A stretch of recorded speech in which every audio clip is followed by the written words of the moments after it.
Ask in Jesus' precious name. Amen.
Countdown starts.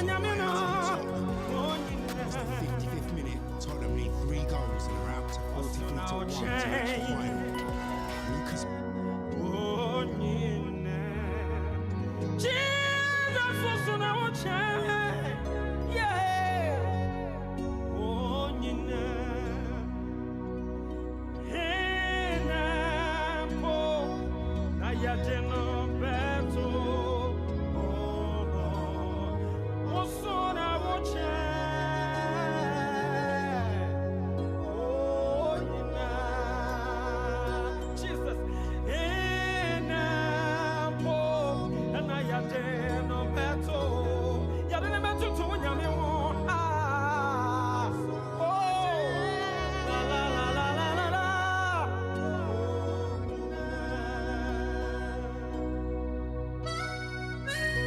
This is GN Radio UK.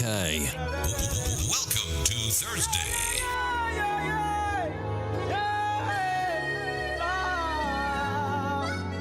This is GN Radio UK.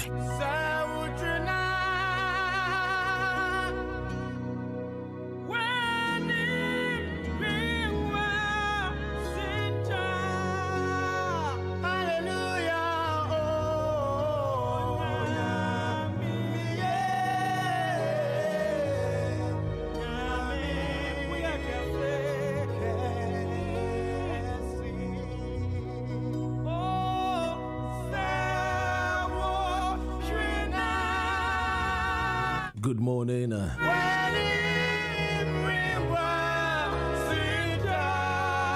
very good morning to you. Welcome to GN Radio UK, the station that everyone is talking about. From north of London to the east, western to the south of London. I am Dr. N, and I welcome you to this morning's edition of GNAM Show.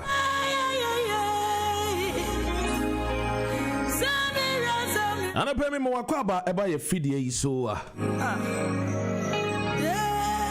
Adi achie bia. Kronkron asafu Yehowa twedi ampo Nyankopon bataya dom adaroma mene umi no yetiase. Ebi mo to ewe ye nifa, ebi mo to ewe ye benkum ye. Wa hye ne ho ani monyam de ama me ne o me no. Hey, bedi akon Nyankopon aye bi o. And it was August, the 6th of August 2020. Time now is 8:16. You know, of course, it's BST, British time.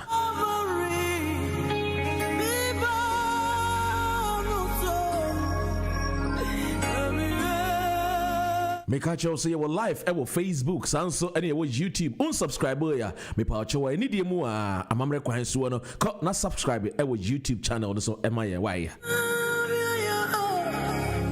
na fe nsu ka kire wadamfo ene we busua se Dr. Ren atena se hwe ene me hwe ensem biegu epono no so why me hwe ensem biegu a esa ensem we wunti bi se radio station bi mpo we wiase ya wa na Ghana ebe ka kire wo but me Kwame ato ampem meka kire wo Kwamena ene de enra ye di nkomo o ekwa kire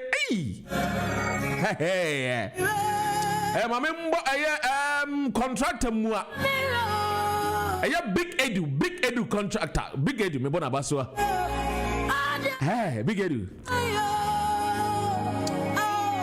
and sana me baba da no me da almost around 2 to 3 a.m. na me sorry on part 5 I'm about adwuma. I only slept for only 2 hours. Hey, oh my Ghana until one story no abana book Professor Kwame Awoy Achrono working with Rollins and Ramantem to gather the opinions and to even go into the in-depth of the altar. Na says me fa just my nyina bomuo. Sane ene wo be cha ensem a going into the history of Ghana obeti ase. Jack say adwuma we pa ye nya aboafo pa be hye ase pa aboa yan ya ho Jack. You better do it. Because the passion for Ghana, no, I pass you did you my way, no. The Yana sell Babano about so you moon, what say I see now, near what boat you made.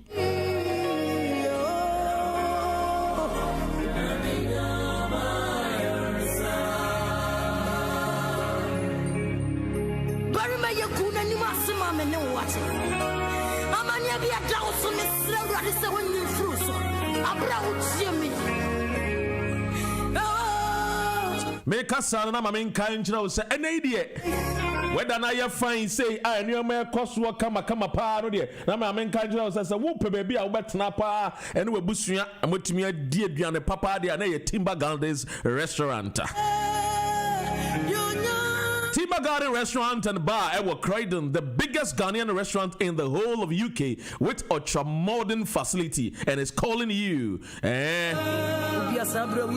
Timber Gardens is fully open and spacious, and so in times of this COVID-19, they make sure that all the protocols when it comes to COVID-19 is specially observed.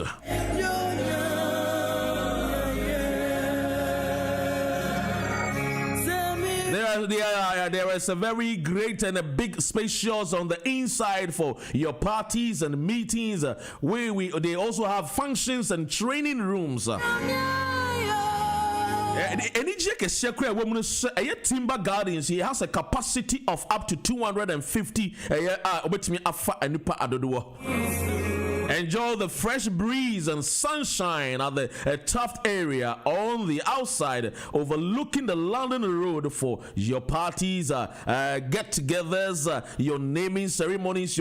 There is also VIP, VVIP rooms available. And since I want to say when the mini park golf Friday there, and you can not do VVIP.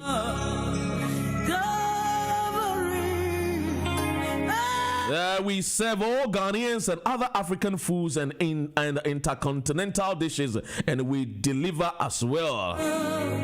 Order Order now on online www.timbergardensrestaurant.com, or you can equally visit them at 161 London Road, Croydon. The postcode is CRO2RJ. CRO2RJ.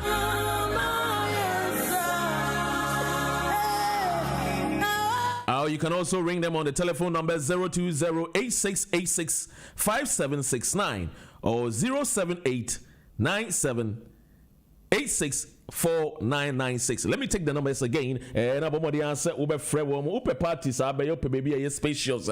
Oh yeah, wedding be now. Actually, a beautiful. And let us support our own. Let us support our own. And the file pen and a year natural number C 020-8686-5769. And no office line. And I said, open 24-hour service line. Oh, they are. And 078-97-86-4996.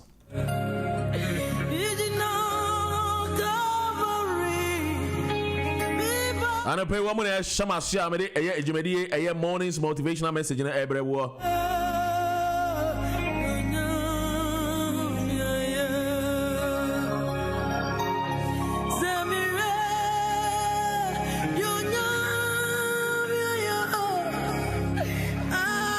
And this morning, send your way down on Ebeyenie.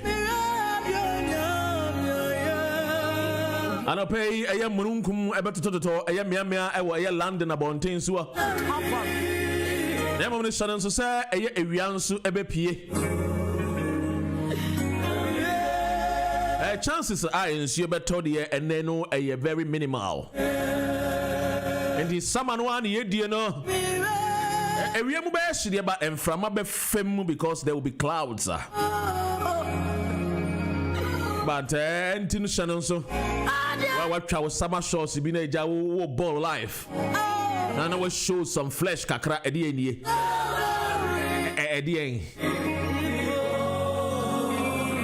Really panam anybody and show it. If you have it, just flaunt it.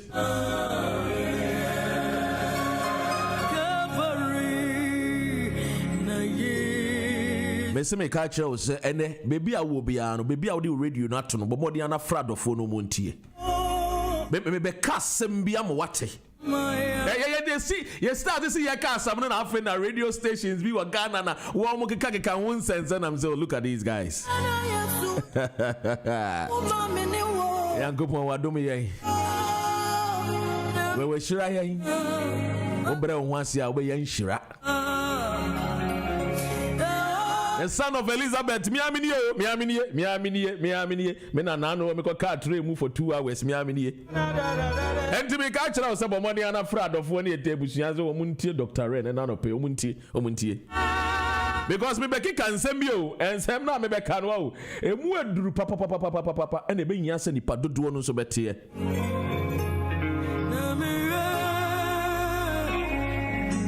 And morning's motivational message and also encouragement words no.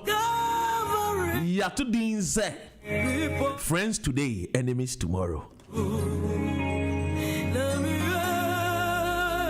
Friends today, enemies tomorrow.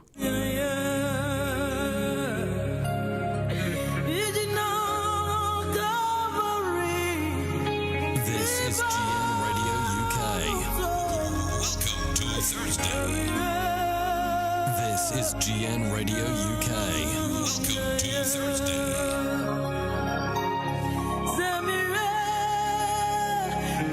Yeah, me papa, Captain Nicholas Invida Oseye. Now, Kotakwa, Bugosuni Priestiaria. Oh, my, here, no, Tia Gwemu, away, who needs so. Ah, and I'm with Michiawa. When I talk my enemy Chiamo. Hey. Messi and the program no a morning's motivational word no ya to the friends today, enemies tomorrow. And then one was 3 and then one was 3. Watching a bino over done in the tamful. And then one was real. And then the war bones some rane. And then the war can some the day to assume Mama would I kono and kaidino and the pa and the one was repa. Now watching a beans way. Fair in that day, Miangasa Yenipa Yawafa Sir John, I went the baby papa be core. I say fear delegates. I could quote me such a cromasa and so any for watching it back.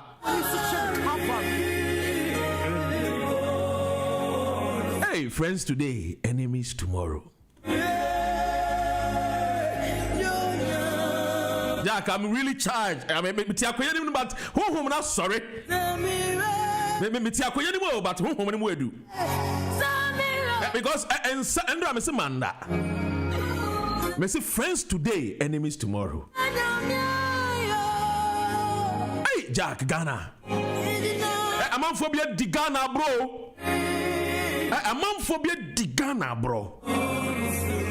Now in the Mecca. Hey, Ghana. Dr. Papa we see Indu maybe obi anyankopon hira wate. Maybe a Dr. Papa we see Indu e will be anyame hira no. Nyame embo ne ho ban no ma ne kwantentene. One in a yere and in the busia. Hey, friends today, enemies tomorrow. Hey, Nipatrimo sumo. Na enkanyo oh my God, na kinye ye shabreni yo. I'm paying for be dear woo. Hey, Ghana. Hey, I'm a Ghana. I'm a su. Hey. Andra, it was so revealing. Speaking to one of the people, Omwankasaya, Omabua Ghana Besine. Wamotias, Womuwe. I find a radio station be a Ghana, no Mukeka, say, look at this. And story in the start the last 2 weeks, ni one man, Naniaka story, nada. Maybe have a good size. Inti Mahamo, I ready to obey the president. Maybe Trahana Mekai. I mean, I just send this if only taking it lightly, say, and I didn't cry Dr. Ren walking. Because I'm in baby a free back. Hey, Gabi Asai Chadaku, Aquano, your godfather, why? Or you're done. But just what now you keep Krumha. Gabi Asai Chadaku. He is a don. He is a godfather. No wonder Saman for because we are the Prime Minister of Ghana. Gabi, no wonder. No wonder see a friend the Prime Minister of Ghana. One kasan tienti mu. Hi. Friends today, enemies tomorrow. Yeah, yeah, Shrani Panajai, Samai, why? Mukasemu, Ayashe, Mukasemu, and then one was real. What about wedding? You know, one was three, but Nakume different. When him Nakume, the one mouth pank, I won't feel was simple. And I'm on for Castle Bruni to me show when Nimana was smiling, but behind the smile, no. Behind the white shining teeth, no. Ni teeth, no. Jack, when him in somewhere when it remua. Friends today, enemies tomorrow. One money was quite one no.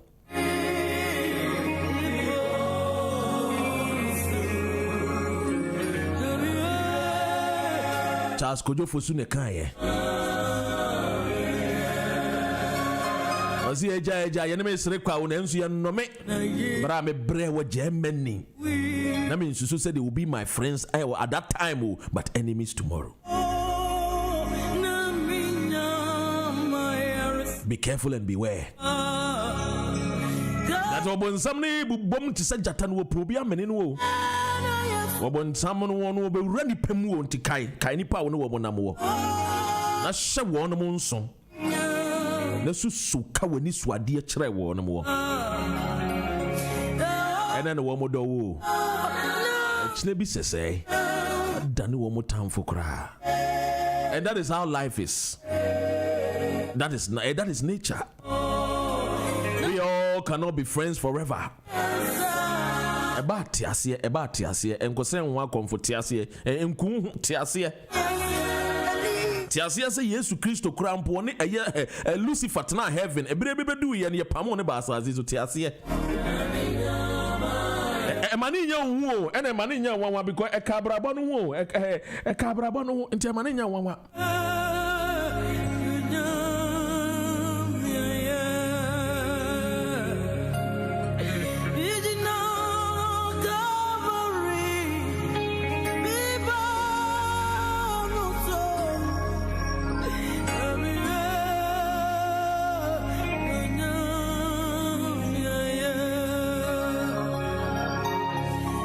Maminchia eye nana damwa. Debi awo bi anana michia wo.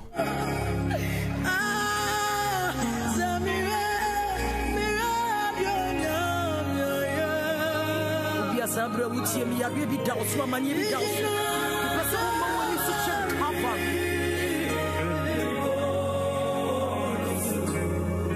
Nana I don't know the publisher at Adakpabli and Associates. Free Kropon. Nana no pay me chow. Fantastic brain. And I'm a taste, and I will say, Tema weda na enyunupa. Hey, Nana.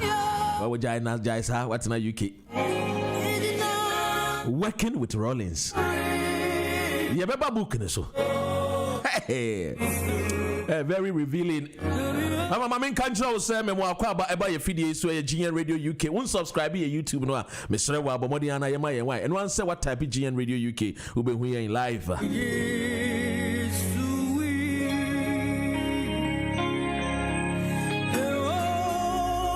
Friends today, enemies tomorrow.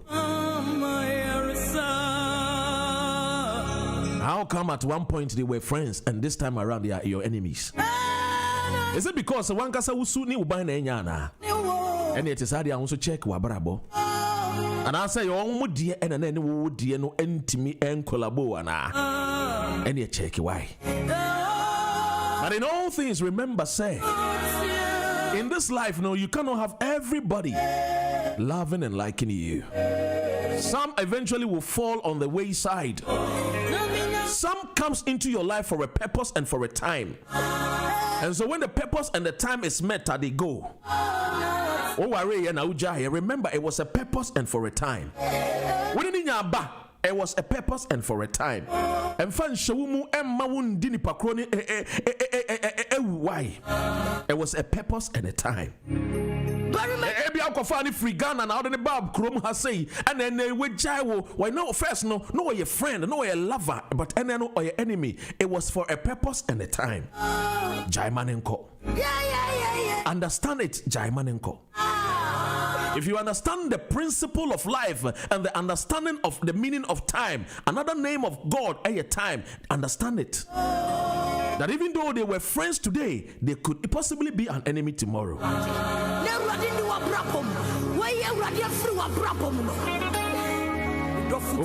Jesus,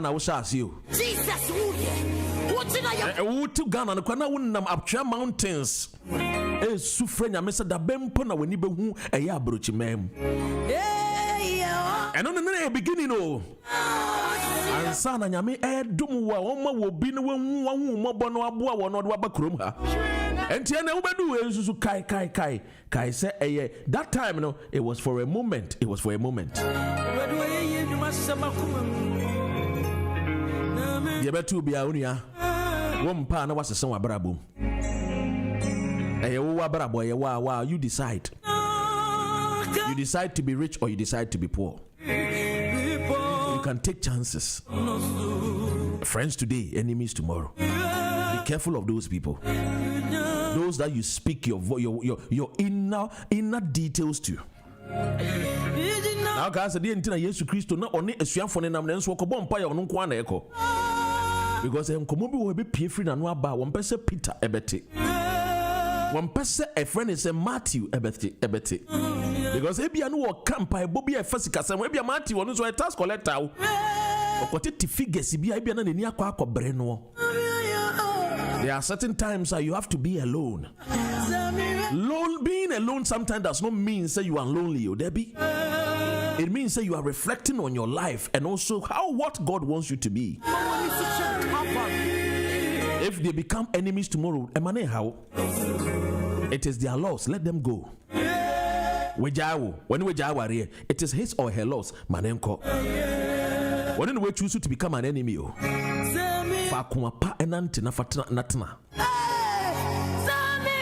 of course, yes. This is G and the AM show, the morning team, you know. Big Joe, Buame. Sanson, me who's a me boss, I darling J. And they do one on a man in our friend, the Daddy J. And I'm the Humo Brunti. And your friend, sir. One of the unique one of the or no set Bibi Crane, what crana, he makes something out of nothing. He makes something out of nothing. I'm going for now, Pa, darling Jane, with the man why you make something out of nothing. If Musha, maybe as you this can be shared, woman, Samusi, and Murray.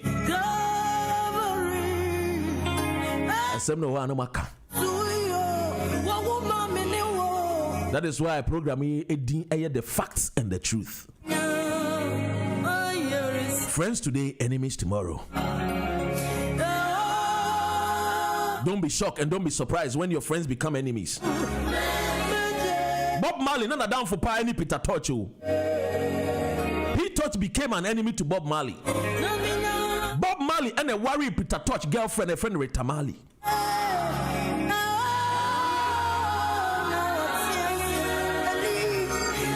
And in Tina Bob Marley got two new, Miss a brand new second-hand girl. Open his decide to be happy. Why? And I pray there was to say a morning's motivational message, you know. Timber Gardens and a share Masiam de Brewo. Timber Gardens, also the upper so our rear don't do. Now, upper space in Quadia, almost space 258 and your dorsal. And a view no so cry a fair. I will call so with Diane. COVID-19 me kona kwa the way ya omo wait test ni wait tests no amote omo serve and yet said yes local Ghana we ya kwa wa nya time ni muna kire wo no there be Timber Gardens in Tessa. And I recommend it to you, Timber Gardens. Mama Diana Frey omo 020-8686-5769. And I say, 24 hours number no 078-9786-4996. Why?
today, This is GN I Radio make you the UK. father of many nations.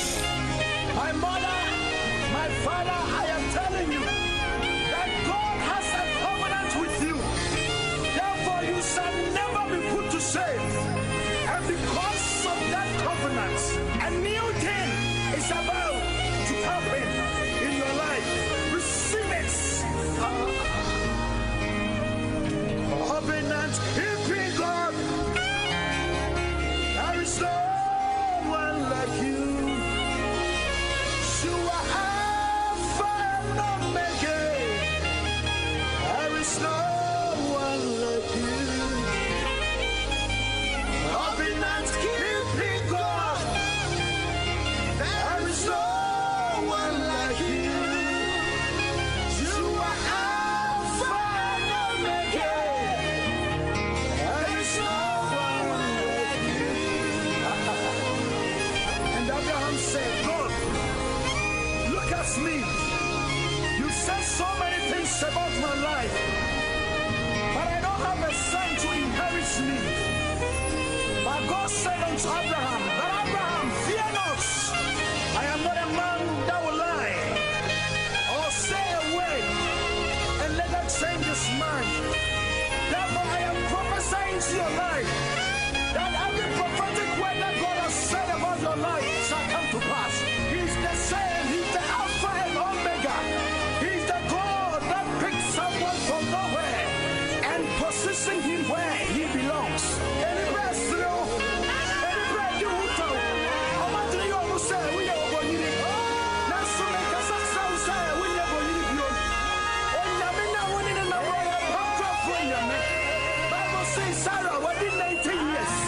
Abraham, 100 years. That's not winning your fruit on what you have. Bible says, that could be, that could be, that could be. Abraham, and the ban was swallowed. On one, I can't buy nothing, so you're going to know. Now you're going to need you. Mommy, boy, what would you show us? But so when you're going to need Africa Sunday, what's with your father to now? So, Missy, Africa Sunday, what's with your father? Now, when you're that's here, can you just say, you know, what we say? Sunday, I wanted in Namuno. I have come cross when you're going. Hallelujah. Hallelujah. Hallelujah. Sunday. Jehovah Nissi. Jehovah Rapha. At the mention of your name, every knee must bow. Jehovah Nissi. Jehovah Rapha. At the mention of your name, every knee must bow. Covenant keeping God. Covenant keeping God. There is no one like you. You are the God of thunder. You are the God of fire. At the mention of your name. This is GN Radio UK.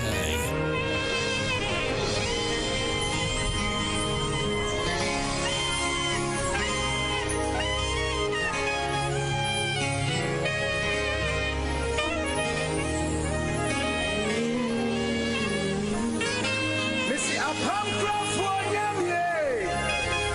Oh, yeah, they will show. We have to just send you.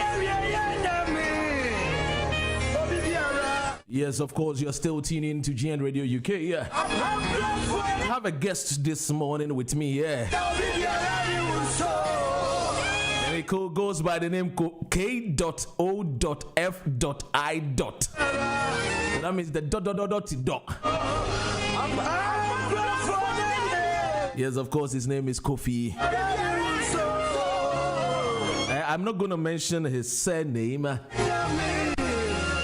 But for the purpose of, respect and the honor to the great name that he bears, that's the great surname that he, Kofi, bears, I think that I will do the honor to my listeners to mention his surname.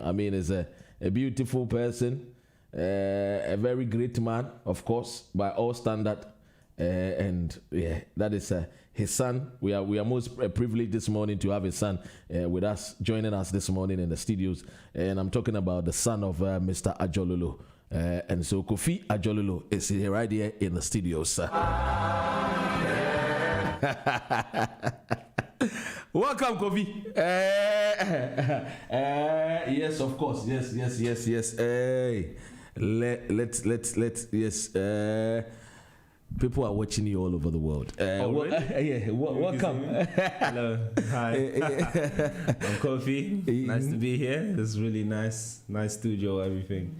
It's really an honor to be invited to the show as well. GN Radio. If you're tuning in, give the link to your friends. Yes.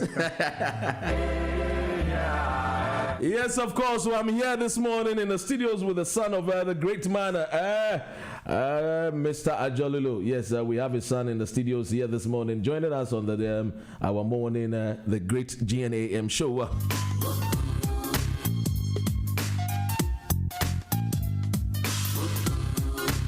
So let me do this one quickly. Then me and Kofi will start the interview. Let me just tell you about some of the stories. Well, let's go into deep. Let's talk about the history of Ghana. Let's talk about history of Ghana.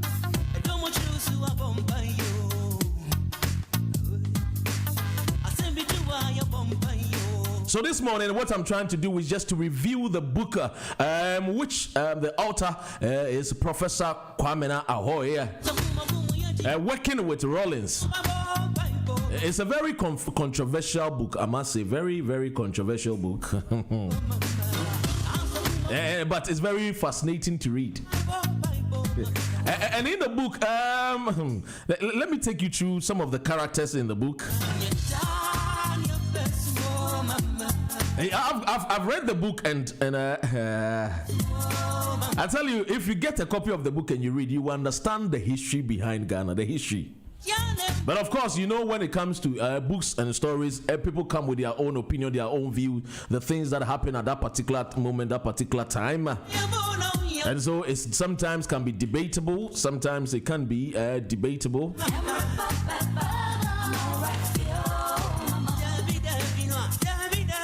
And so that is why, you know, this book has also come with a lot of criticisms from the Dan Agbodapis and the Rollins' camp. But first, let me take you through some of the main characters in the book. You see, the main characters, we have three main characters in this book. And the first character is Chairman Rollins. And the author, identified Chairman Rollins as a handsome young man, but a very tough army officer. And also the second character in the book is Nana Konadu Agyeman Rollins. You see, I call Nana Konadu Agyeman Rollins, for me, personally, I call her as the modern day Yaa Asantewaa. Somebody who has been able to hold her home. She has been able to, put together her home up to today. And we see the character Rollins is not easy to deal with. And so you need a very woman who is very tough, who is mentally strong, who is emotionally strong, and who has that kind of the ability and the patience to understand and also to contain many rubbishes. And that's the kind of person I'm talking about. Nana Konadu Agyeman Rollins. And the third character in this book is Professor Fifi Evans Atta Mills. I'll tell you something fascinating about the Fantis. They are very, very learned. When you look at the history of Ghana, most professors are Fantis. The Professor Kwesi Botreis, the Professor Atua Ahoy, Kwame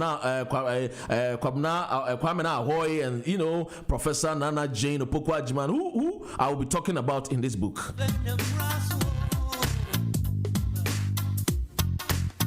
But first, let's talk about Rollins. The author talks about Rollins in his book. And you see the Rollins segment in this book is very, very something that it's worth reading. If you are reading it, you understand where the author was coming from. But some people are saying that the author started by elevating and praising Rollins and making Rollins look as like an angel, like what they used to call him, the junior Jesus. Then went to another path whereby the darling Rollins became more or less like a traitor, if you should put it, more or less like a traitor.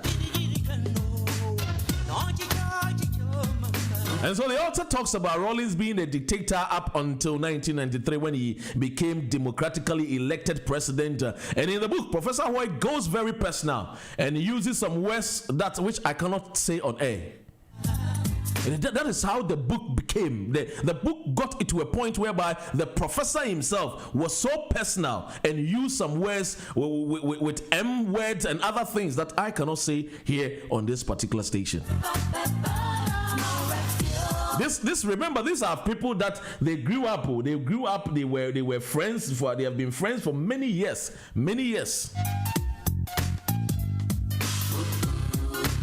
And so the author talks about the revolutionary, how Rollins was a great leader, and how adorable he was, and how somebody that they admired, the Ahoys really admired. At a point, even the Professor Kwamena talks about his mother's 80th birthday when Rollins came there, and many other things are in it. But we'll take it gradually.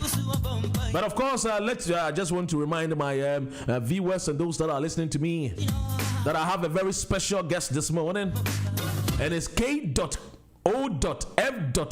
We will go into his name. Why the ... I tell you, this young guy is talented, very, very talented. And no wonder that at his age he's being adored and admired by most of his contemporary, his peers. And he's also spiritual, which is one thing that I really like about him. Of course, he's the son of the great Ajolulu. He has joined me in the studios today. I'm really honored. Now let's go into the character number 2. Character number 2 is Nana Konadu Agyeman Rollins. Nana Konadu Agyeman Rollins, yeah? You see, now that NPP is in opposition, have you realized something about Nana Konadu Agyeman Rollins and the wife of His Excellency Nana Addo Dankwa Akufo-Addo? Have you realized something? But you see, that relationship was not there with the wife of Professor Fifi Evans Mills. And that is why when I was starting, I told you something about a man that people have been calling him the Godfather and the Don, Gabi Asare Ochirodako.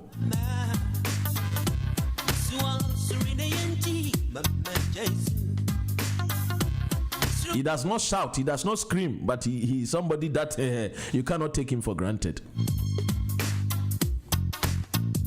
Today, one would have thought that since the opposition party, Nana Konadu belongs to the opposition party, and they are not really, they are the rivals of the MPP, they wouldn't have been in good terms with His Excellency President Akufo-Addo's wife, but they are very, very close friends. They talk on the phone, they meet, they share drinks together, they discuss matters of concern to the nation, especially matters that concerns women and children and girls child education.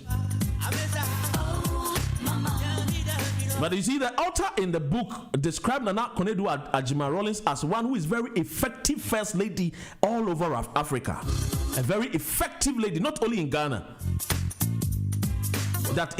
And when it comes to Ghana, she is the most effective first ladies that Ghana has ever had. No wonder Gabi Ochirodako has been able to marry the two together, not literally, but be able to marry their friendship together, and it is running very smoothly.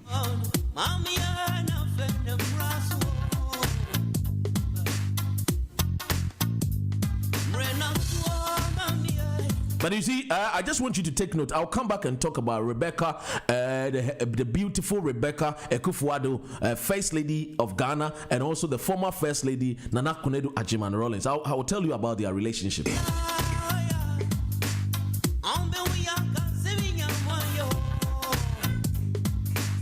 You see, in the book, the author also talks about the relationship between Totobi Kwachi and PV Obeng. Remember that it was Mrs. Rollins that introduced PV Obeng to her husband. So, because PV Obeng was a friend to Nana Konedu Ajima Rollins, and then she was the one that introduced PV Obeng to Chairman Rollins. But this time around, when the introduction was done, Mrs. Rollins realized that Totobi Kwachi and PV Obeng wanted to, control and have possession of her own husband. Very, very interesting. And so the author put it how effectively Mrs. Rollins was able in all her duties, was able to make sure that Chairman Rollins was the number one person that could listen to her, understand her, and her opinion really, really matters.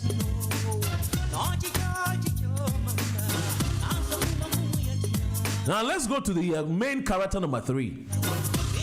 Because of time, the main character number 3 is Professor Fifi Evans Atta Mills.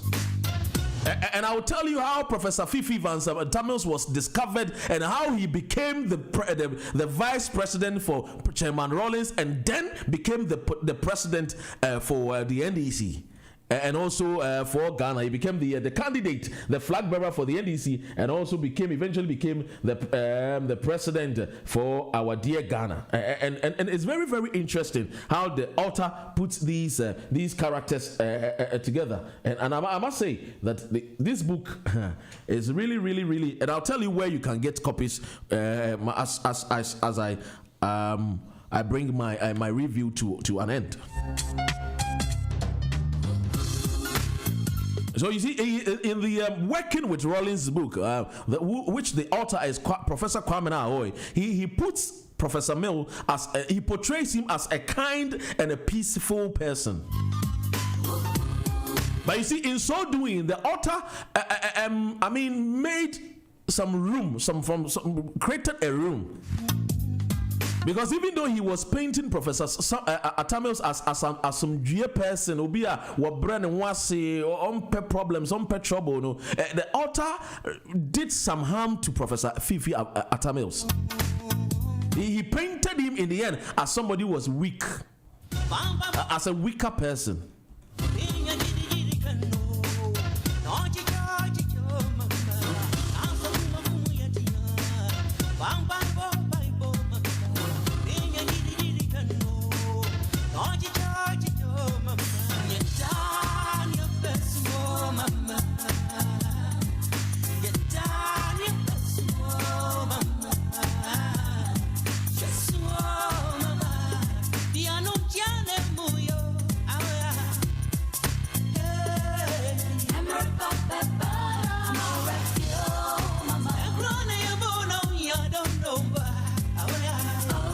If you're joining, I have a special guest. His name is Kofi.O.Fi.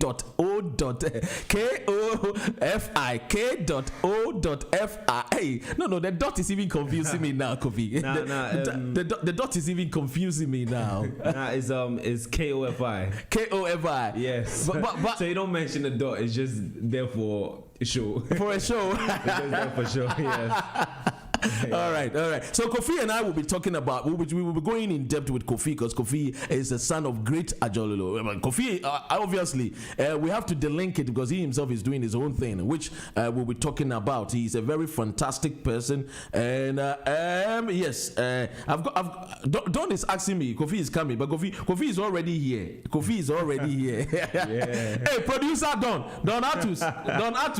Kofi is already here. Kofi is already here in the studio. So already here, and yes. So if you are watching us, your man is already here. Yeah, man. And anyone who doesn't know Don, just a part of your life is missing. So get to know Don. Get to know him. Fantastic. Now let me go into the book. And we will also cross over and speak to the Tutag. I think the vice president, Tutag, one of 24 Frank 24. We will speak to him on the educational matters, some of the matters that has come the WASI examinations, and you find people insulting His Excellency President, and they are saying that the Apostle Akufo-Addo graduates Apostle. We'll be talking about it today. This morning, there's a lot to talk about, but I'll take my time. Let's go into the book, and but before that, let's enjoy some music. Just 10 seconds of the music.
Remember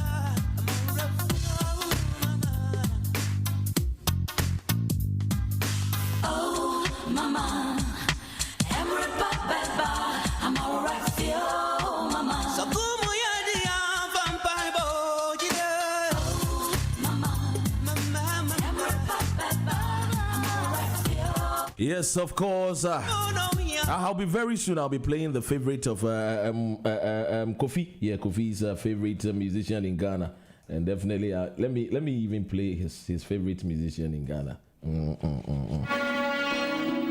You're listening to DJ Khalid.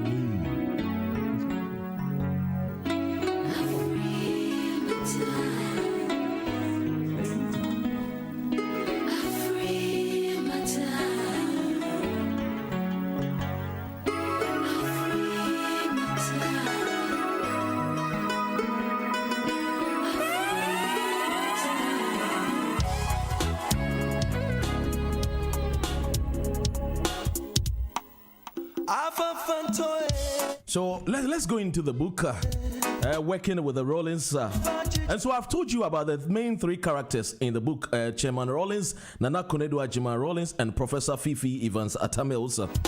And how the book described Chairman Rollins as a great leader and also later became a traitor. And also the book also talks about Nana Konadu Ajima Rollins, how very, very effective she is, and also how the Totobi Kwachi and then the PV Obins tried to control Chairman Rollins, but she was more, definitely that's the wife of Rollins, so she found her way very peacefully and was able to get her man back in terms of control.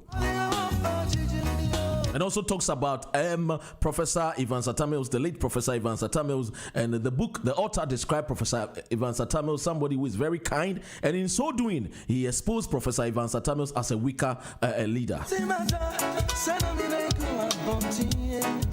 Now let's go into the minor characters in the book. The minor characters in the book are the Professor Kwesi Boche, John Dramani Mahama, Obeda Samoa,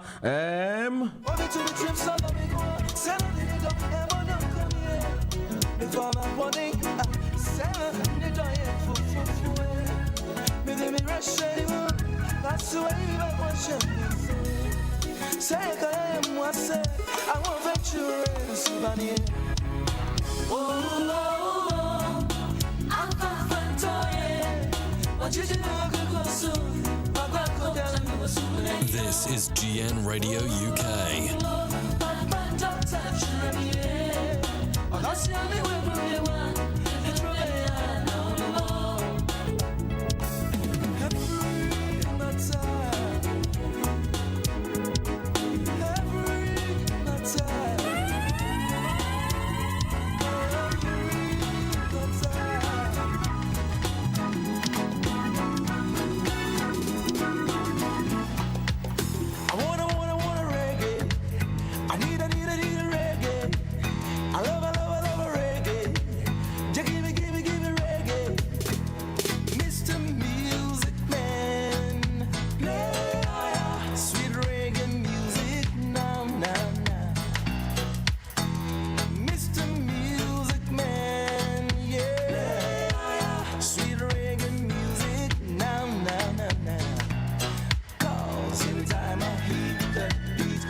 So yeah, now let's go into the minor characters of the book.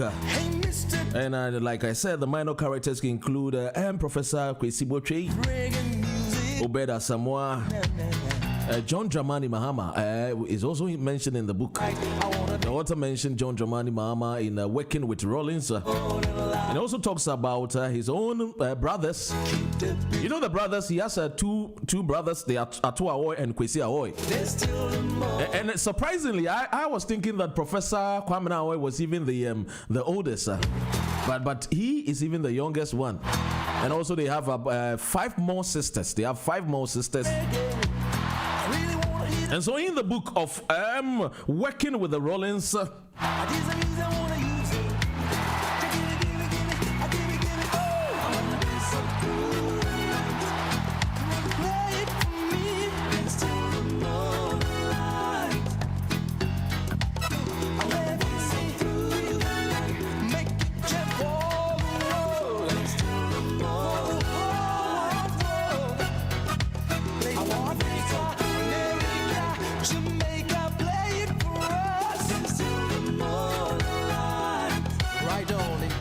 So when you get the Working with Rollins, these are the minor characters in the book. We also have Mahama Idrisu. Now let me talk about these characters quickly. You see, you find JDM. JDM was mentioned in the book, but not much was really talked about him. And then he talked about Obeda Samwa. Obeda Samwa, we all know. Some people even call him as the second or the third most powerful member of the NDC. The author disagreed with him on certain things that Obeda Samwa himself wrote in his book. And also he talks about his own 2 brothers, Atu Awoy and Kwesi Awoy.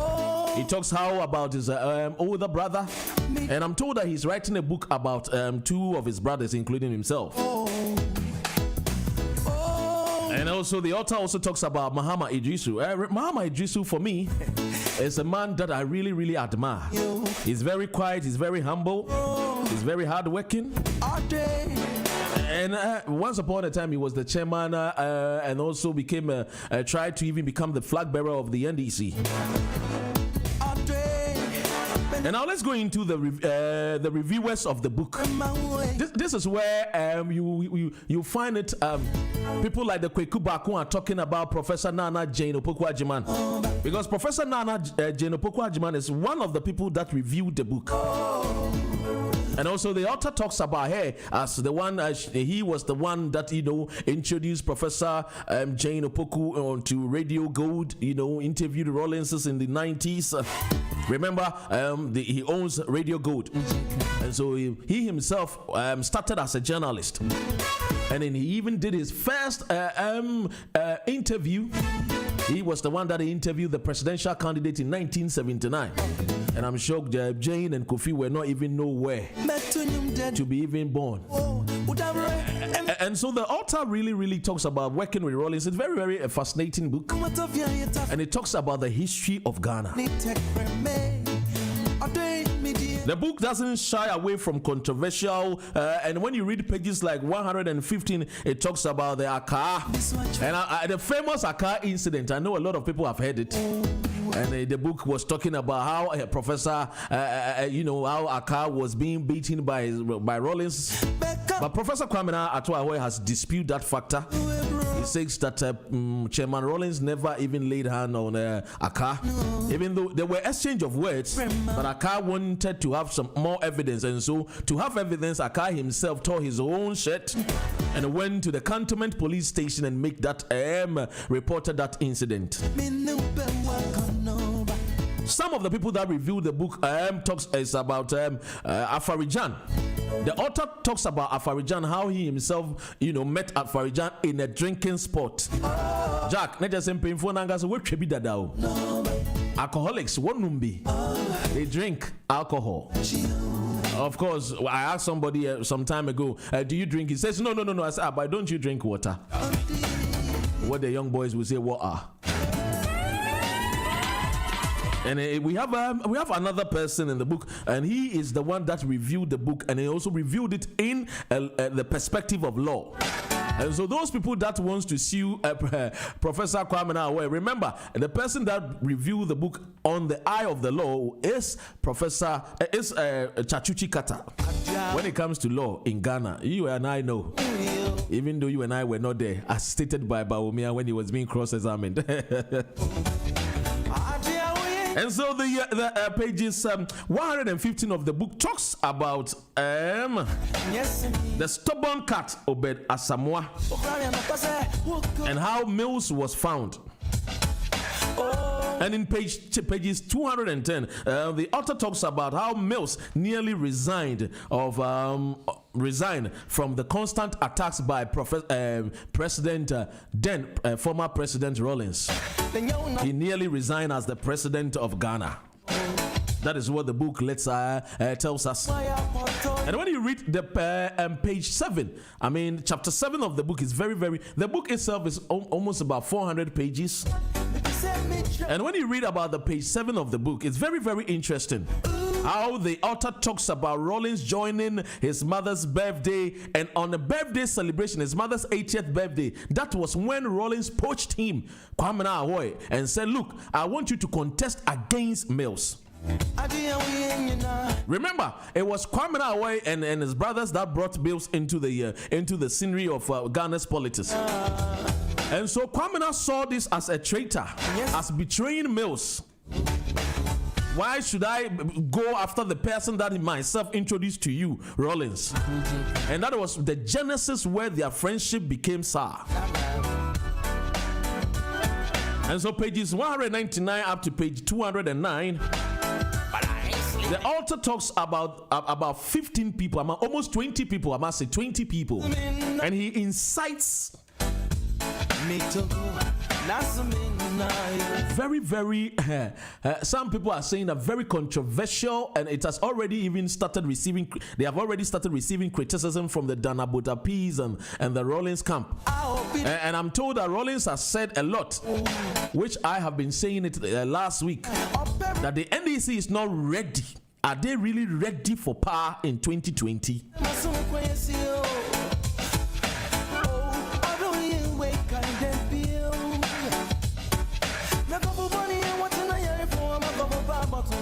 You see, from the pages 199 to page 209, the author paints a picture that there are some members that he himself calls the kitchen cabinet, and these are the names of the kitchen cabinet.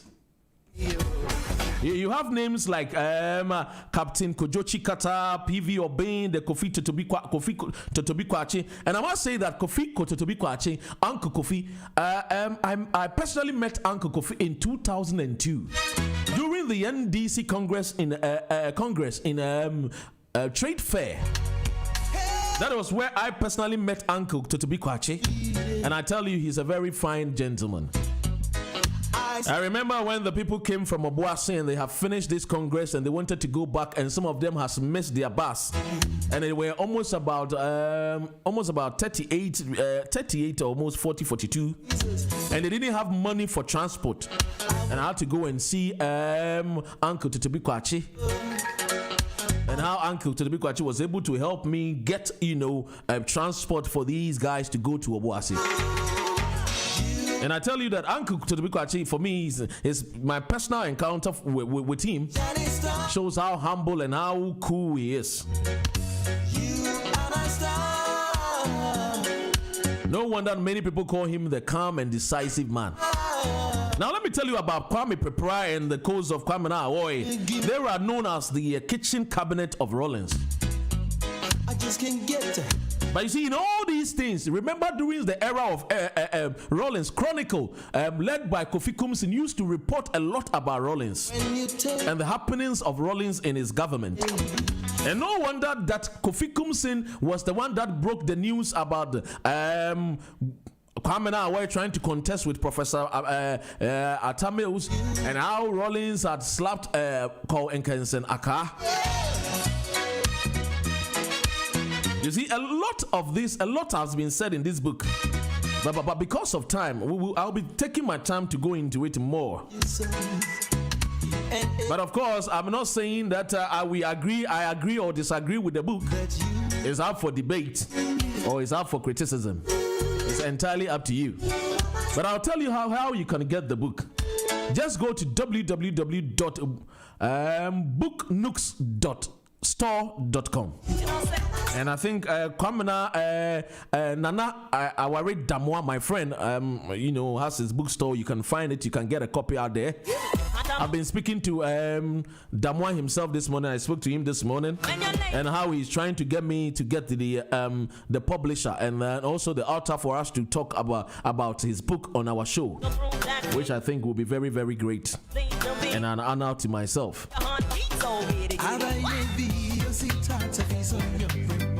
So this morning, this is where my review on the book. But because I cannot, end it without talking about the Bedzibin part of the book. And let me read to you that part, and then we can go into speaking to Kofi. And also remember, Jane is here with us.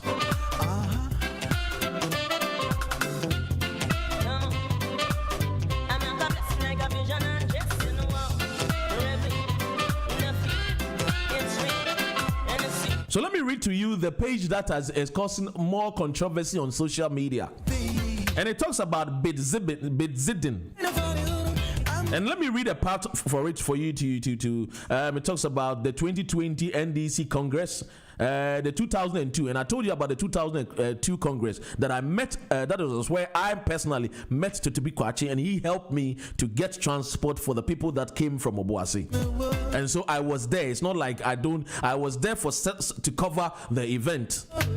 2002. How many years ago? 18 years. I'm sure that was when Jane was born. 2002, isn't it? Then I was covering stories in Ghana. Let me read part of the book to you, and it says that Bedzidin, it says, was a rabid Obed Asamoah supporter, and by extension, therefore, an anti-Mills person. This was known to President Rawlings on the Congress Day. Bidi and other members formed a human chain on two sides of the entrance to the Congress Hall to provide a kind protection to Obed. And it goes on to say that the crowd was very thick and it was not easy and to see whatever was happening at the entrance. As Bid tells it, when Rawlings and his entourage got into the entrance and the crowd surged forward to acknowledge their hero, Rawlings got hold of Bid's testicles and squeezed them hard. This is the president of Ghana, the former president of Ghana. This is the book. This is the part that is causing all controversies in Ghana. How a former president could hold a former member of I can see Kofi and Jane's face change when I talked about it. Of course, it's in the book, Working with Rawlings by Professor Kwamina Ahoy.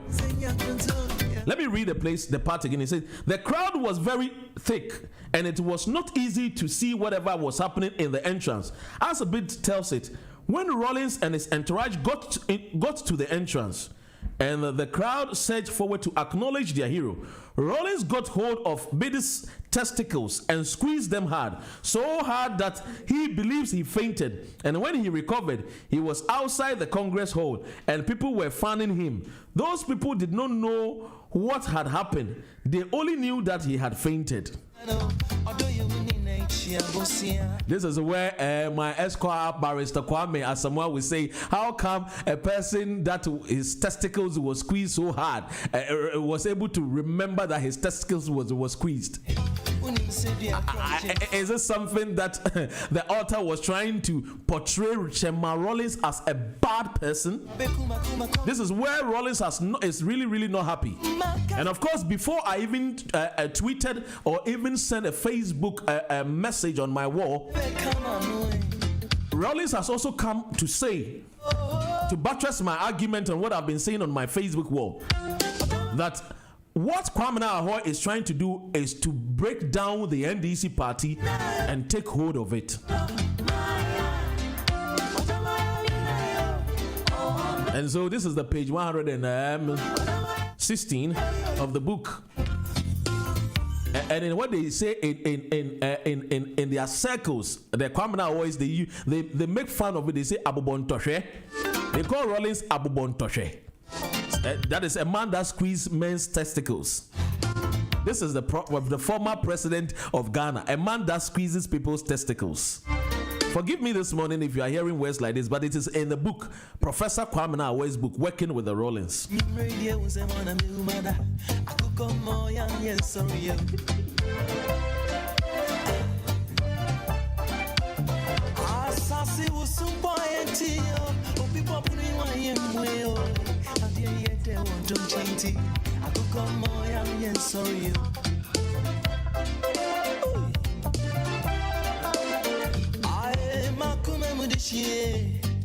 Fanyum ka crisis we Naba minum yenu ni asa boni ankasa Shreme dia ubeda ye mami nyemo Adoto wase na mi si unse wana me wada.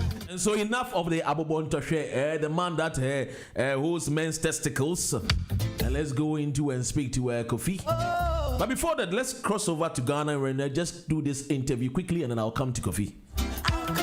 And then Jane also have some stories this morning for us. Oh, the latest news. Yes, Jane, get ready. We'll go into the stories for today. Yes, of course. How? All right, and so we'll go into the stories. But before that, let me go to Ghana.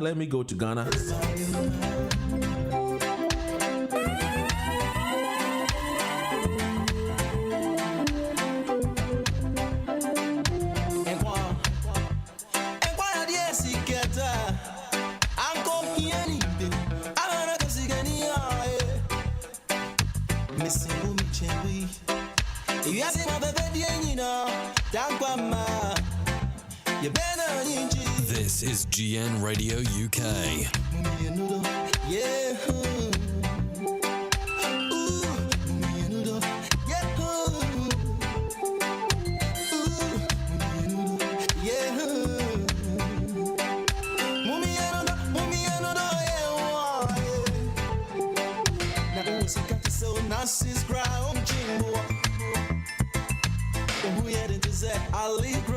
So very soon we'll cross over to Ghana and then we'll do this interview. Then we'll come back and then do the in-house interview. This is GN Radio UK. With Kofi.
We will cross over to Ghana and then we will speak to Mr. Frank BK24. He's a senior lecturer with the Department of Maths and Statistics, Takoradi Technical University.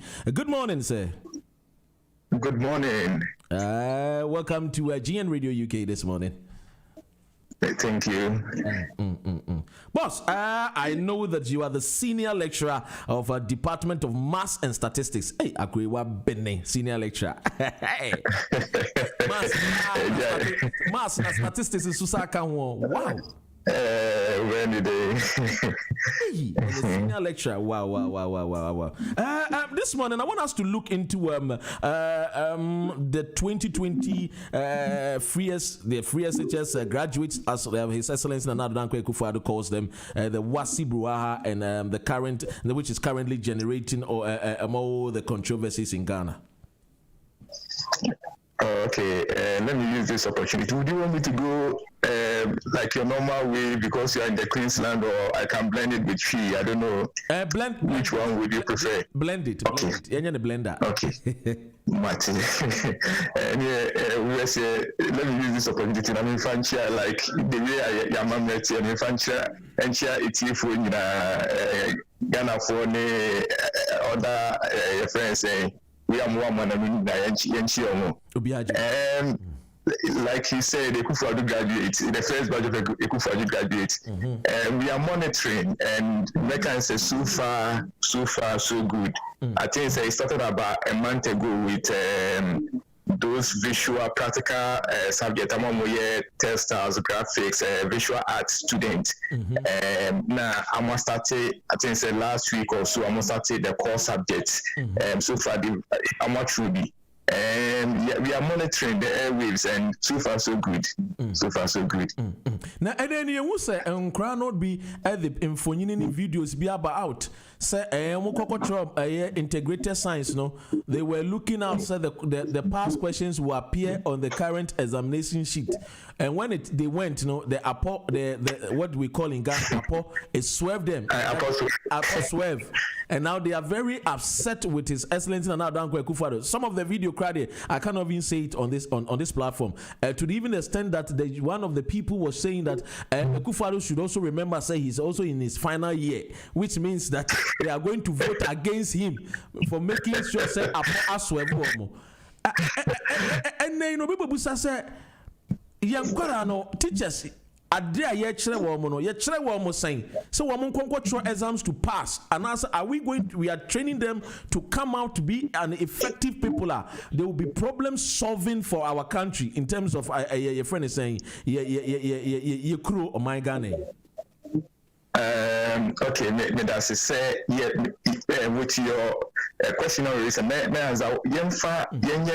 some small probability be. Okay. We have over 500 secondary schools in Ghana, over 500 senior high schools in Ghana. So far, only 2 schools. Now, you use our recalcitrancy in terms of probability, just nominal. It doesn't. You can't just use that to make any meaningful prediction. Yeah, but make a question saying a kakra say enkola that amabina that amayin could descend low. Obekaya kamwa aban siege na pobi say questions among secondary school from why some of us criticize the whole procedure, and it is as in you say video, some of us were not surprised this was forthcoming, but in a way, so this is GN your secondary school that you be even at our tertiary level settings.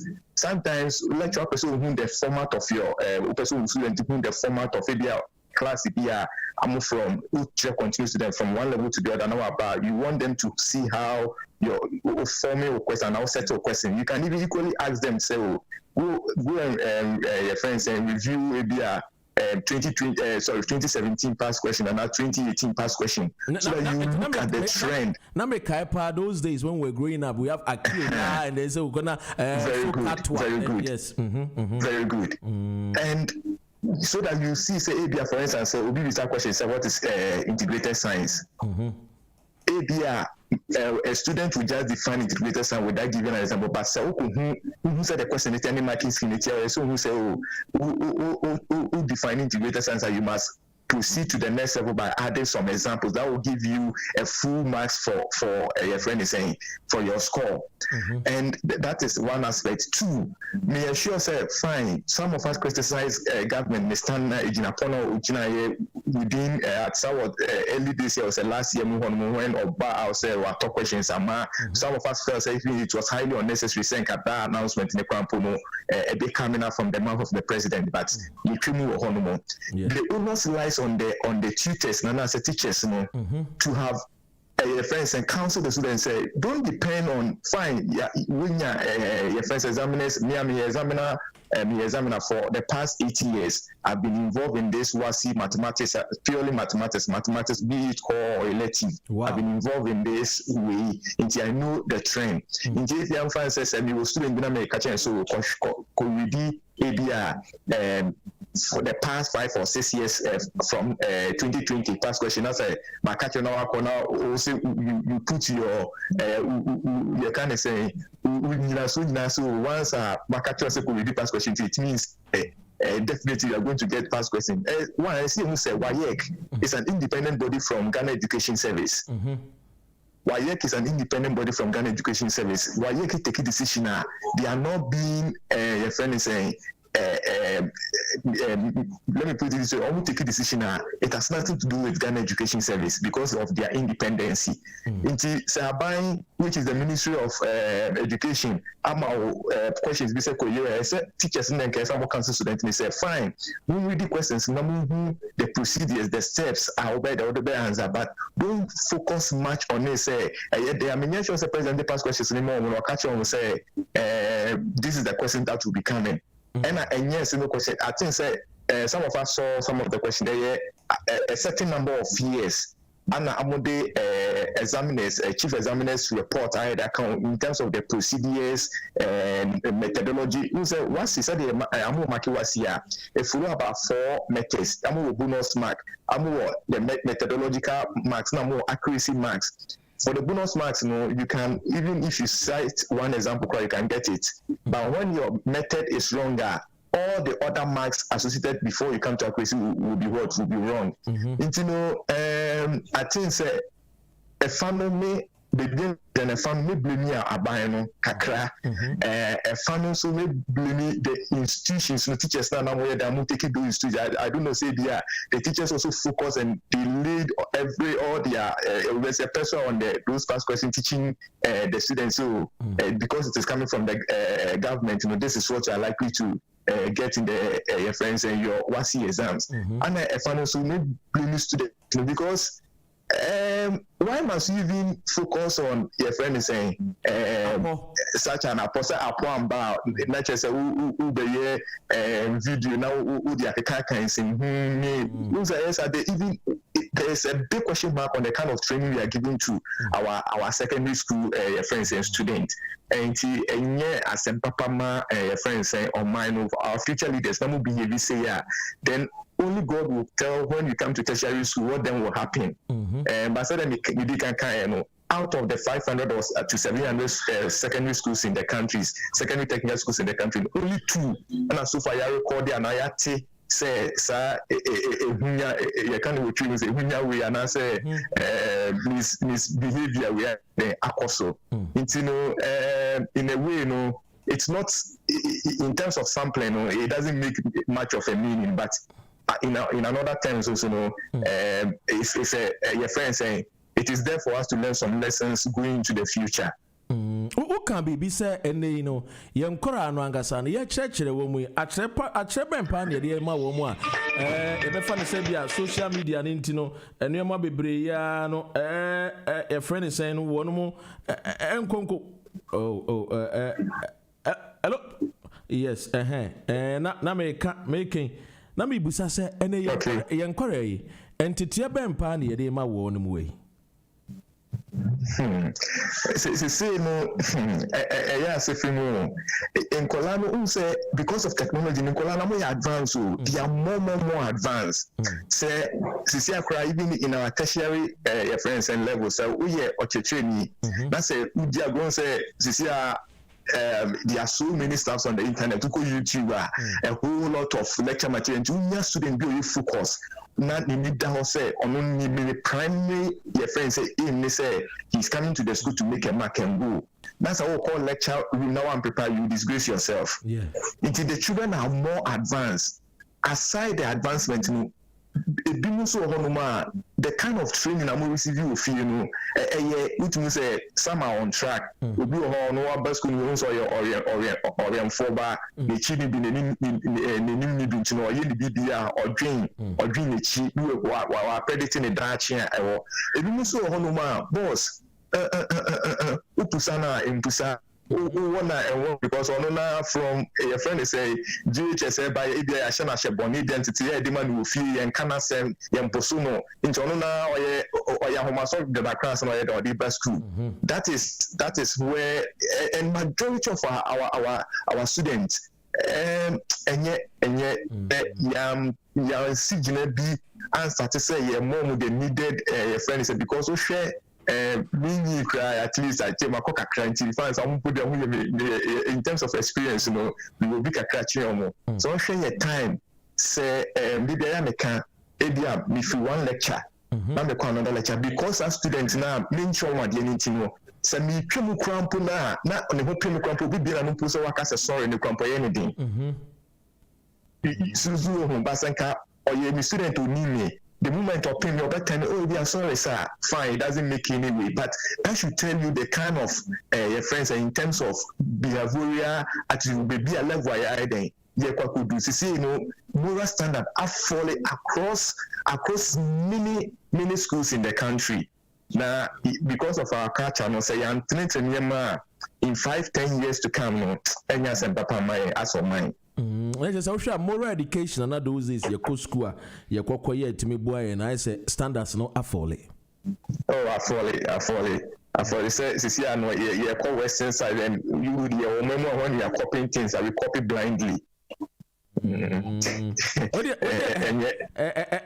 Your time into no, next week Monday. Na pinchen na ye din common party and dey you be no via Skype na ya twetwe no problem because we mass lecture senior lecture mu na wo san so statistics yi na wo sa what technical university ye be ba na abedidi nkomo bi in terms of education. Senior lecturer, Mr. Frank BK, 24, Medawansi, Anape. That's it.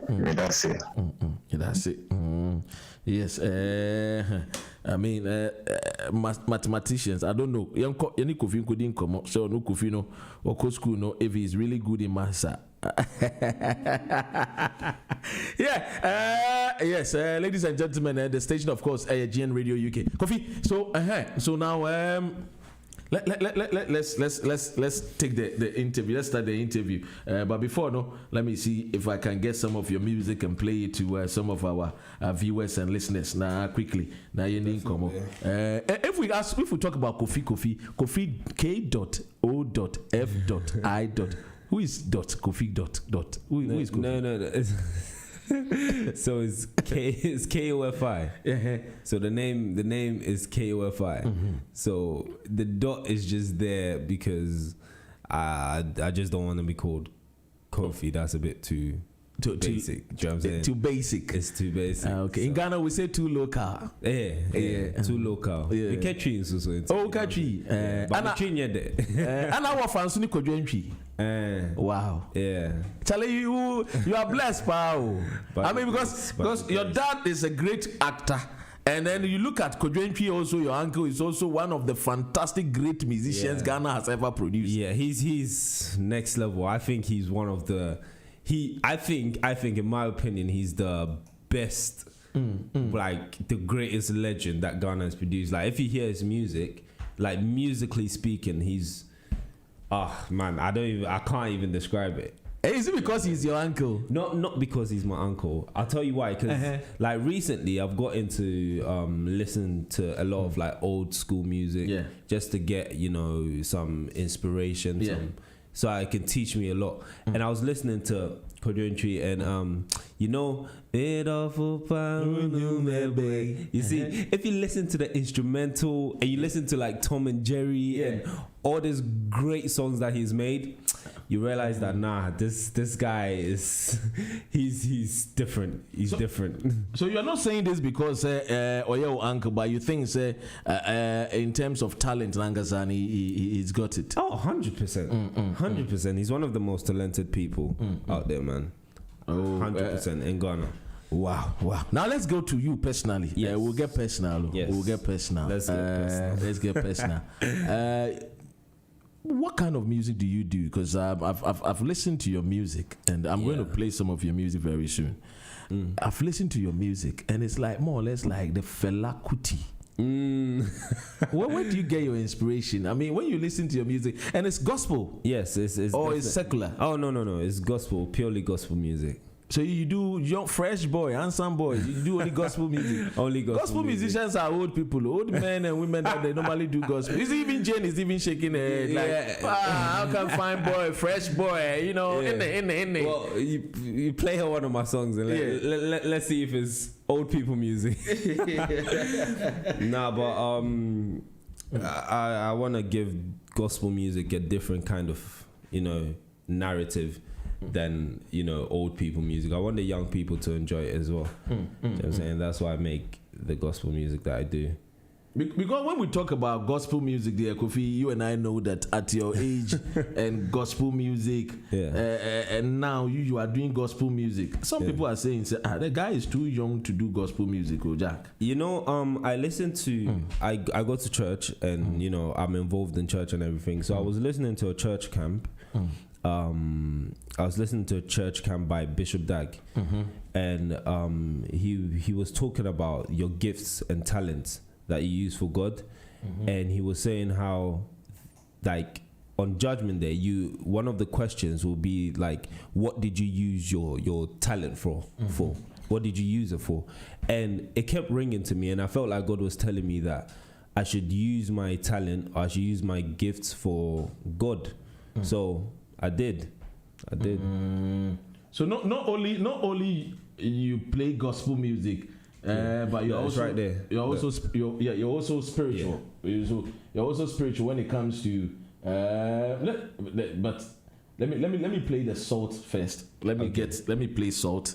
When I finish, and then we can get into some of the things. But not only do you don't just do gospel music.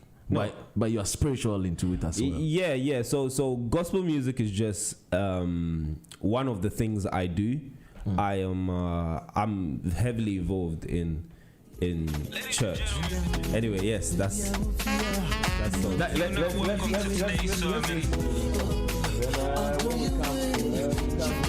Today's message is gonna be highly confidential. As I walk through the valley of the shadow, enemies still in my shoot them arrow. Them one lead, them one make I follow. But God leads me through the path that's narrow. I wanna do your work, Lord, and that's facts. But this is GN Radio UK. Welcome to Thursday. I wanna be like Abdon Aaron. Wanna be like William Booth. I wanna be like Prophet Dad. And go tell them the truth. This one is highly confidential. See them not teach you for school. I wanna die doing your will, God, and what you want me to. Lord, I want you to use me. I want you to use me. Make God tell somebody. Make God tell somebody. Cause the world not tell a person. Them not tell a person. Oh, yeah. I want you to use me, Lord. I want you to use Zealous. We forgo to the uttermost, so they never gonna know. Seen plenty man say they really won't go, but they never just go. Plenty man trust them, they talk too much. So Lord, I need your grace, cause I wanna be like I've done here. Wanna be like William Booth. I wanna be like Prophet Dag, Lord, and go tell them the truth. This one is highly confidential. See them not teach you for school. I wanna die doing your will, God, and what you want me to. Lord, I want you to use me. I want you to use me. Make I tell somebody. Make I tell somebody. Cause the world no tell a person. Oh, yeah. I want you to use me. Lord, I want you to use me. I want you to use me. Make I tell somebody. Wow. So what's the title of this song? So this is Salt, and it's on the Highly Confidential album that I made recently. It's a song about, you know, doing something for God and letting God use you, you know. And yeah, that's it. Oh, okay. Listen to the words. It sounds like. What? Jane, what are you saying? Let's listen to. What are you saying? What's your take on this song? It sounded like he was telling the girl to use him. Can you speak into the microphone? What? It sounded like he was telling the girl to use him. No, get into the mic. This one, the second one. Did you listen to the song? Did you hear it? Use me. So I was thinking it's about a girl. You thought it was like Yeah, if I had it on the radio, I'm gonna think it's about a girl. No, if you want, no, go ahead. I said they heard me, they don't hear me. No, but I can't hear you. Go on. How can you not hear me? No, go on. I said it sounded like he was saying for a girl to use him. So that's like a love song. It's okay. Of course, it's a love song to God. Oh, I want you to use me. Make I tell somebody. Make I tell somebody. Because the world no tell a person. How is that? What? So what you're saying is that if you listen to the song, it's more or less like it sounds like Kofi is talking about love story for a girl, not like for God. Is that how it comes across to you? All right, let's go and listen to the Confidential. I think the Confidential. Let's listen to the Confidential, and then we'll come back, and then you let us know your opinion as well.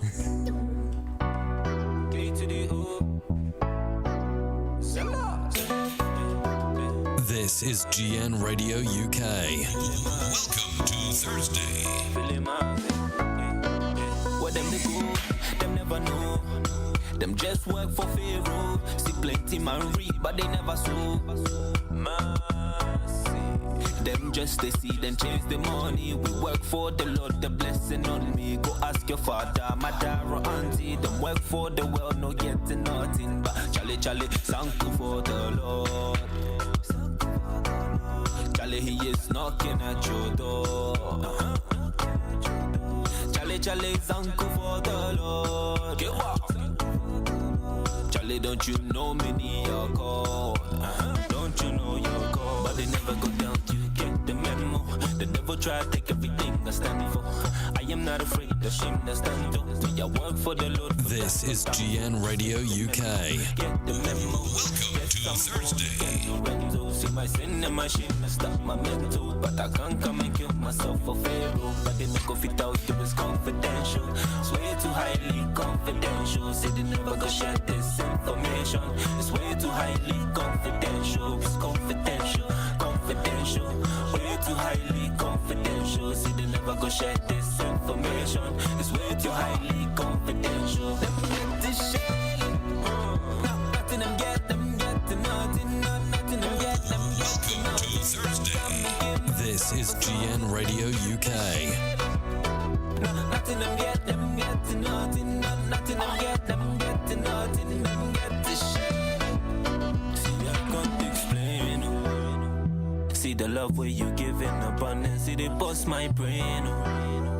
See you send on your son just to die for my sin and shame. We the work for the Lord. Them just work for Pharaoh. And I can't explain. Baby, you Baba, the for my corner. I know if you ever leave. I say, Lu Baba, this tune the ginger. Holy Spirit, go ask your grandfather. Say he be big man, no be Akbaja. Them think say I be foreigner. It be God where they give me the formula. But they never go tell you this, just get the memo. The devil try to take everything I stand for. I am not afraid of shame that stand up. Me, I work for the Lord, for that I'm thankful. Just get the memo, get the memo. Guess I'm born again, Lorenzo. See my sin and my shame and stop my mental. But I can't come and kill myself for Pharaoh. But they make go fit out, it was confidential. Swear too highly confidential. Say they never go share this information. It's way too highly confidential. All right, let's go live now. So Jane, what were you saying about this song? What's your opinion on this song? I think it's a good song. And I think the way he combines the gospel and the Afrobeat. I have a question. Would you say it appeals to, you know, apart from Christians, it appeals? No, definitely. Anyone can vibe to this. You don't Okay, have to so that's a good thing then. Yeah, it's a good thing. Oh, okay. So it's like you know, your general can just you know vibe to it, like your age mates, you know, yeah. And it's more, it's something that will attract you to go to church. No. This song makes me want to party, not go to church. Oh, Mercy. Oh, forgive. I think you need to listen to the album. Okay, no, listen to the album.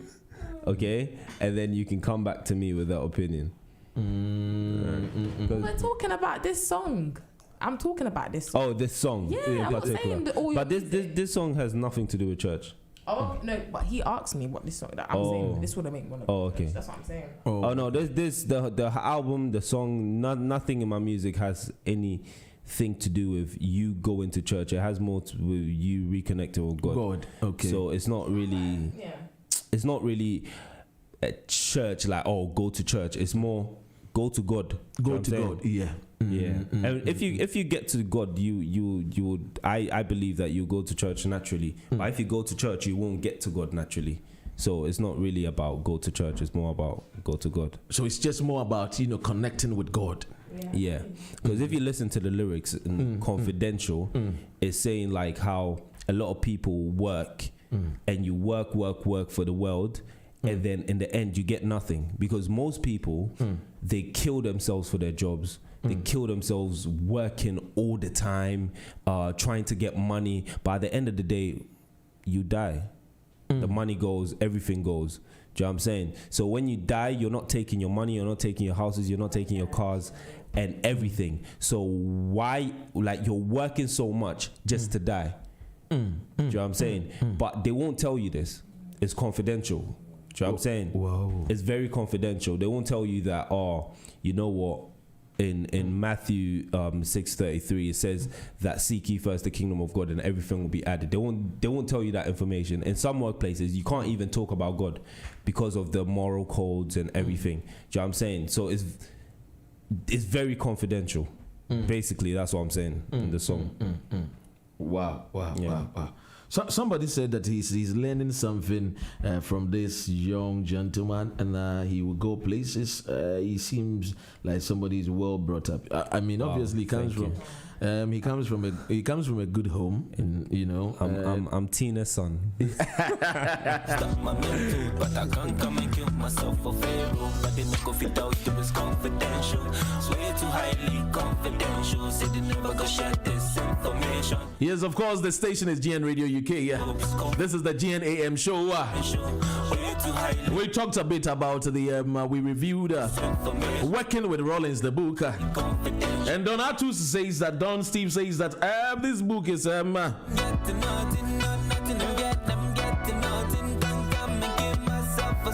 it says holding and squeezing someone's testicles is a criminal offense, and the person in question, JJ Rollins, must be brought to justice. See the love where you give in abundance, see they bust my brain. See you send on your son just to die for my sin and shame. We the work for the Lord, them just work for fear.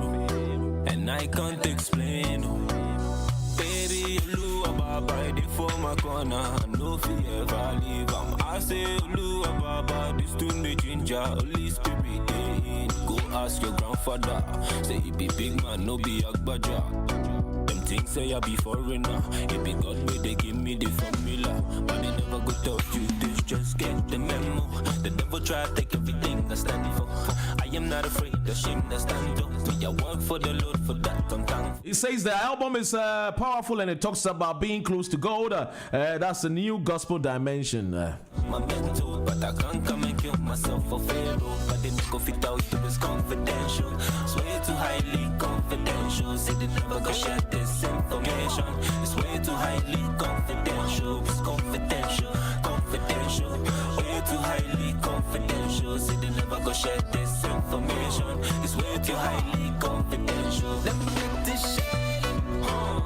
Nothing I'm getting nothing. Nothing I'm getting nothing. So where did you draw your inspiration on this particular album? How many songs do you have on the album? I have 10 songs are on there. Whoa. Yeah, 10 songs are on there. I tried to keep it very, very short and sweet because you know, so that people just get the message and that's it. The inspiration, I'll say it comes straight obviously from God. So inspiration wise, I'll say from God, from the Holy Spirit. Most of these songs I wrote like after a prayer session or after my personal prayer. But I do learn a lot from other artists. For example, you were saying how you could hear a bit of Fela Kuti in there. So I do learn from all these Fela Kuti. I learn from Kojo Tree. I learn from, I don't know if you've heard of Mikeless. I learn from Mikeless. I learn from Ida. I learn a bit from Burna Boy. Learn a bit from I think you can learn from everywhere. You mean LP Ida of Lighthouse? Yes, LP Ida. Wow! Great inspiration song. And so what's the other songs? You said how many songs? 10 songs. 10 songs. Yes. This song was released when? This was released about 2 months ago. 2 months ago? Yeah, 2 months ago. Wow. Under the lockdown, COVID-19. Yes, under the lockdown. It's done very well for an album that was released during the lockdown. I've not done a lot of, say, promotion about it because of the lockdown and everything. Yeah. I've not even had a listening party, but it seems to have gone far. So we thank God. It's only by the grace. When are you planning on doing the listening party? In the end of the month, probably. End of the month. Yes, it's probably going to be virtual. Most likely, but it'll happen. It'll definitely happen. Oh wow! Am I invited? Oh, definitely. Okay. You have a VIP pass.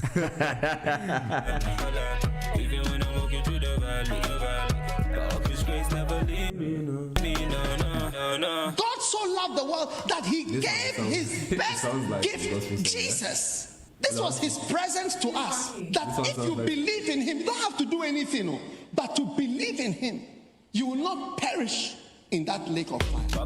This is GN Radio UK. Somebody says, Dr. Ren, I'm enjoying your morning show today. It's different from all the morning shows I know. He says, my name is Auntie Felicia. I'm 74 years of age, and I'm sure that you should be a grandson to me. And so I'm really enjoying your show. I mean, Shroud. Plenty man just they pray for blessing. So this one is also coming from Fifi.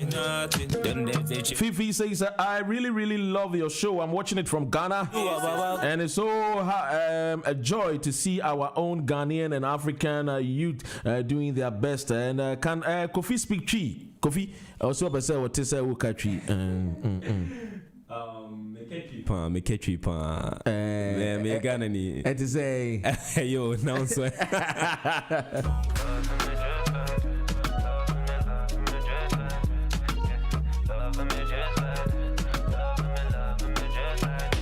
Yes, and so I'm here joining me this morning in the studios as Kofi. Kofi is the son of a great Mr. Jolilo. And also Kofi himself as his uncle is also Kojo Ntwi. The music there is already in the blood. It is the music is in the system. This morning is the political show with a twister. of great good music.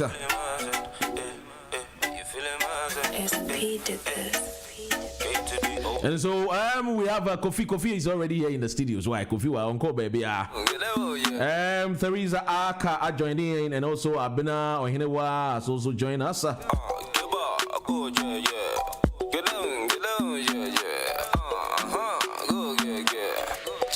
It's God the day by my side, one day and all night. So you better give your life to the one they call the Christ and be alright. Oh, and I know feel like, but Christ they know that I'm fine. Everything is alright for me. I get car and man, get on. Take time and just live Jesus higher, higher, higher, higher, higher, higher, higher. Lift Jesus higher, higher. Also, we have DJ Postman to also talk about matters of Ghana, matters of concern to Amagana. And this morning, before I let go of Kofi, and I get to talk. But Kofi will still be staying here and joining us to do the show. But we have a DJ Postman. DJ Postman and I will be talking about matters of concern to Amagana. Yes, we will. But before that, let's go to Jane and let Jane tell us what. Okay. Yeah, Jane, are you ready? Get ready and yes.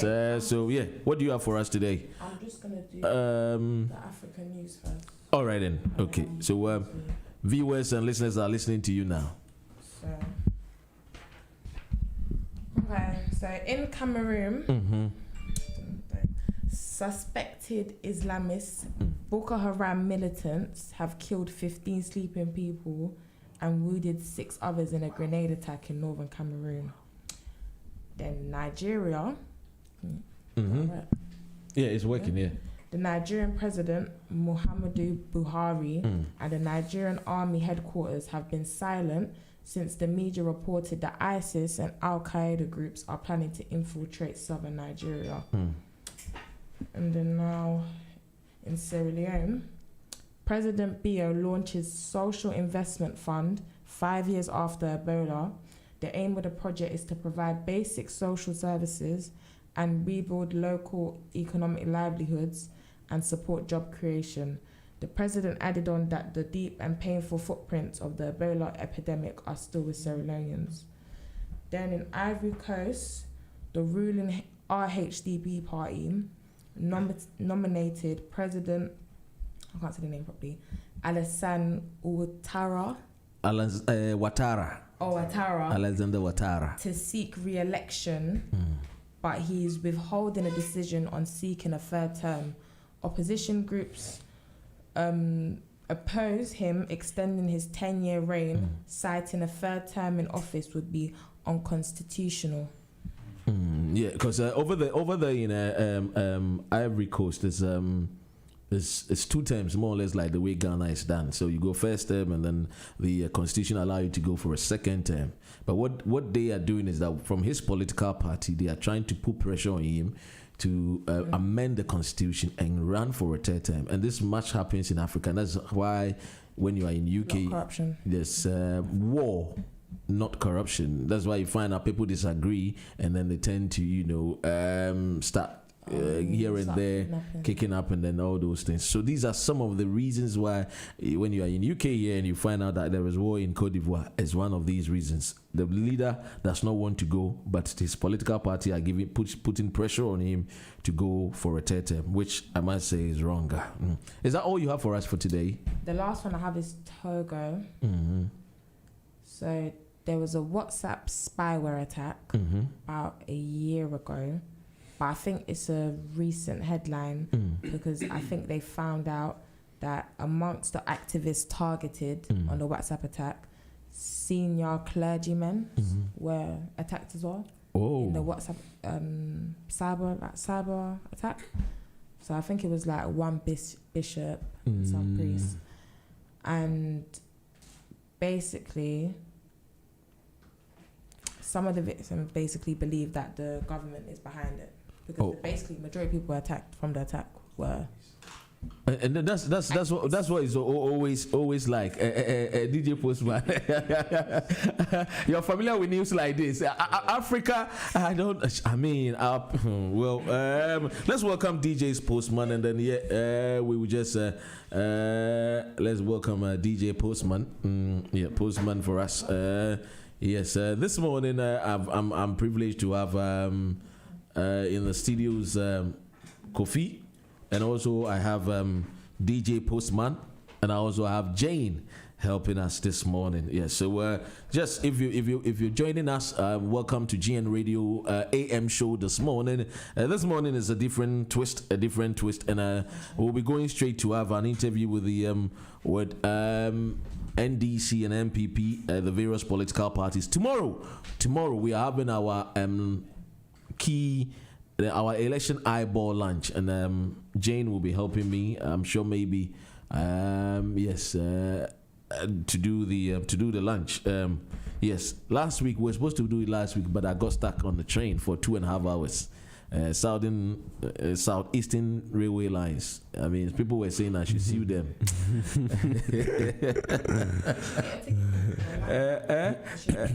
And even they did not even refund my money back to me. Because of COVID-19. So, I mean, I let it slide. I don't know when you say when you're COVID now.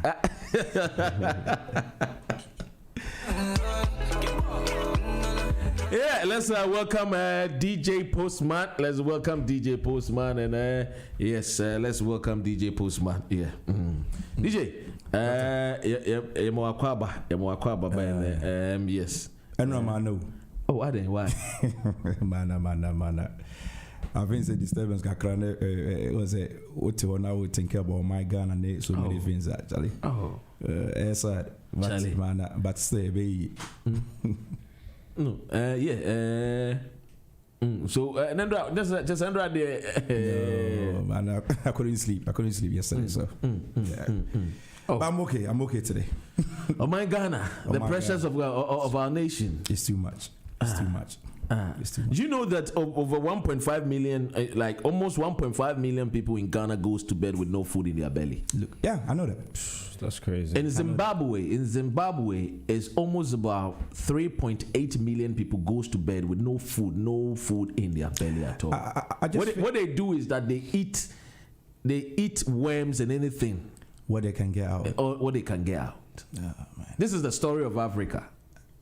I just think that, Africa has got vast land. We can't grow food. Why? The country called Congo DR is the richest country in the whole world. Of course, that's why King Leopold II made lots of money from by killing 12 million Africans. We know history. Congo is sitting on almost about $10.2 trillion. Yeah. It's sitting on it. But doctor, do you know that? And I'm coming. Congo alone can feed the whole of Africa with electricity. So, for instance, all the electricity projects that they are doing, they should put all the money and focus on Congo to supply the whole of Africa with electricity, and every place will be electrified. Yeah. Congo alone. Even we don't even harness our solar systems. We don't harness our sun. We use it to dry our clothes after washing. That's about it. You know what I think? I think Africa needs to really invest in their young people because like young people have today I'm really here for the young people but young people have like so many bright ideas, so many modern ideas that can really benefit Africa, but it's just a lot of older generation and not enough space for the younger generation to also come in and do a lot of things. Do you know what I'm saying? And that's why I feel like also, I think what my young brother is saying is right. There's a lot of potential as in terms of the youngsters that are here. But the thing is, are they going to give you that chance? When you go over there and you're trying to basically help the country or to do something, it's really kind of really difficult because you're not going to get that chance that you need to basically progress because they see you as a threat. Okay. Especially like you mean go from here to there? No. Over there in Ghana, I'm using Ghana for example because Ghana I've seen it. I've a lot of my colleagues, they stop working, they start investing in Ghana. With businesses and all them sort of things, or with the ideas that they got, they took everything over there in Ghana, but they saw them as a threat, as in terms of, oh, you are coming down here to take their job. You think that you have what basically you have learned is all that it is, and what basically we are doing is wrong and all that. Yeah. So all the time they see the youngsters as a threat, that they think that, you know what, if you get that opportunity, then you come and take all of their jobs and everything.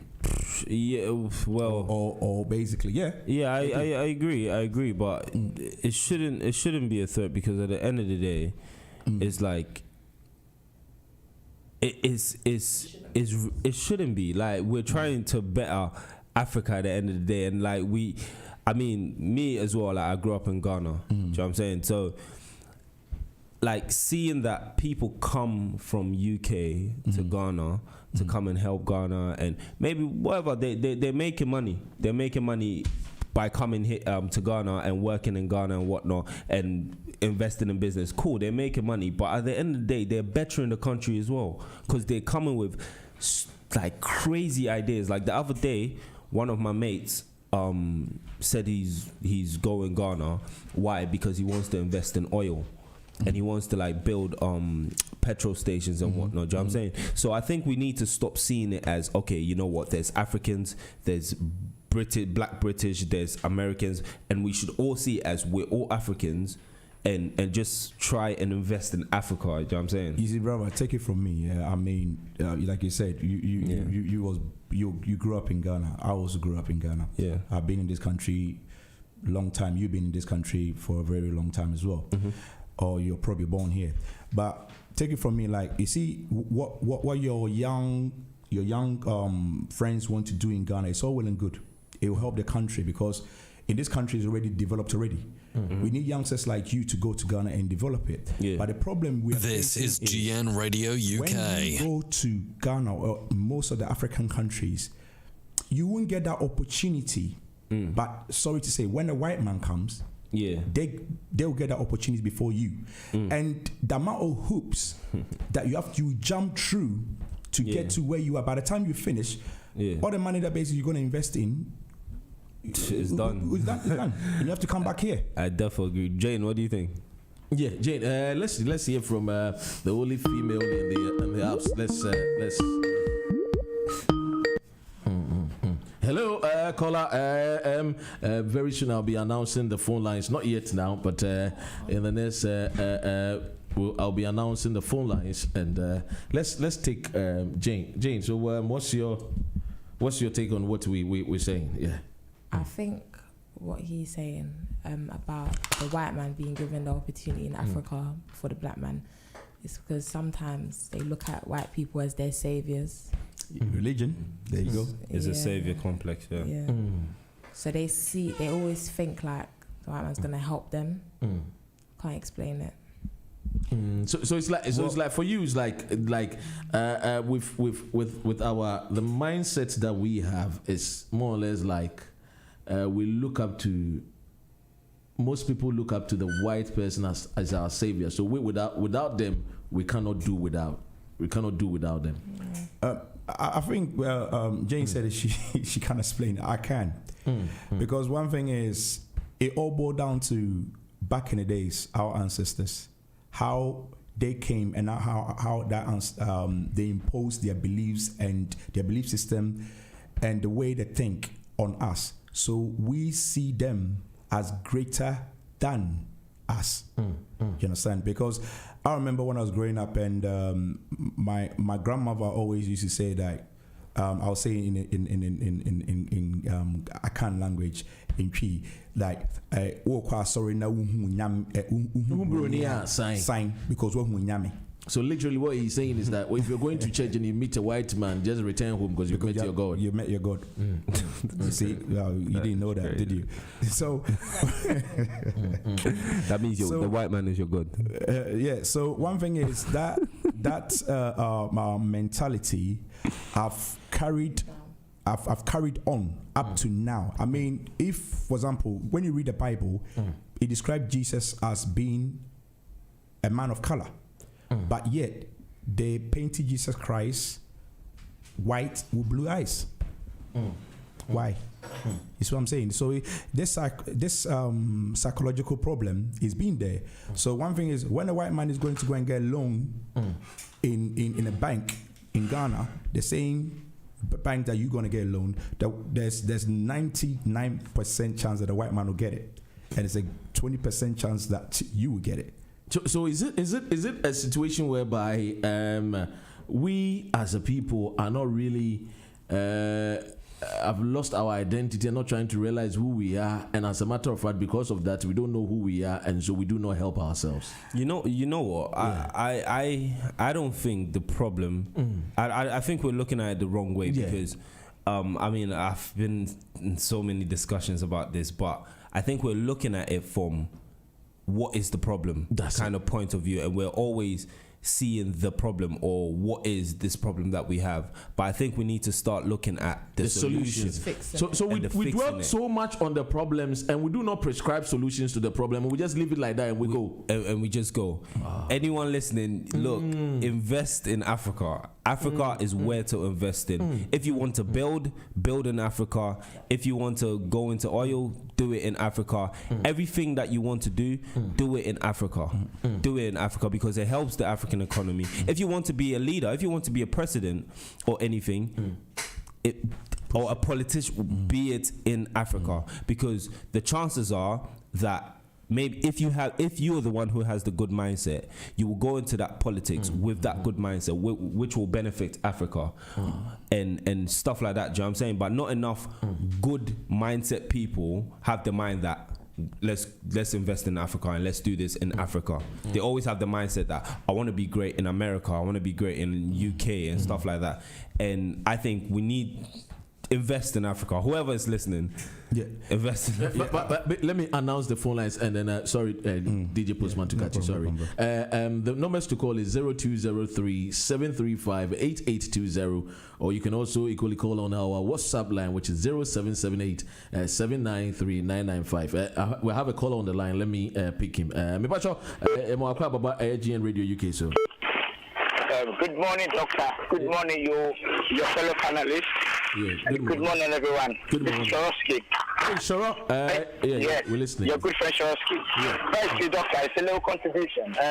One of the problems we have as black people is very sad. We don't even know what it means to be black, and therefore we don't know why we are black. We need to find out these things. Until then, the black man will never love itself.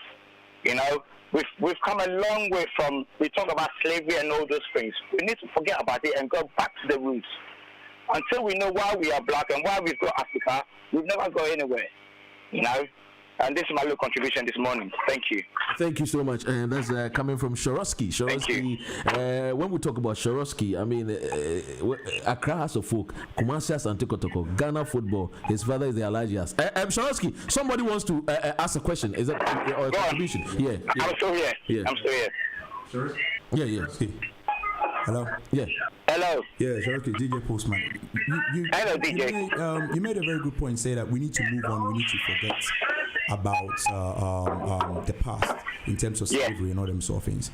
Yes, but one thing is, if we do forget and we want to move on, just remember that basically still the white man has still got his hand, and now the white man has got his hand in Africa and on Africa.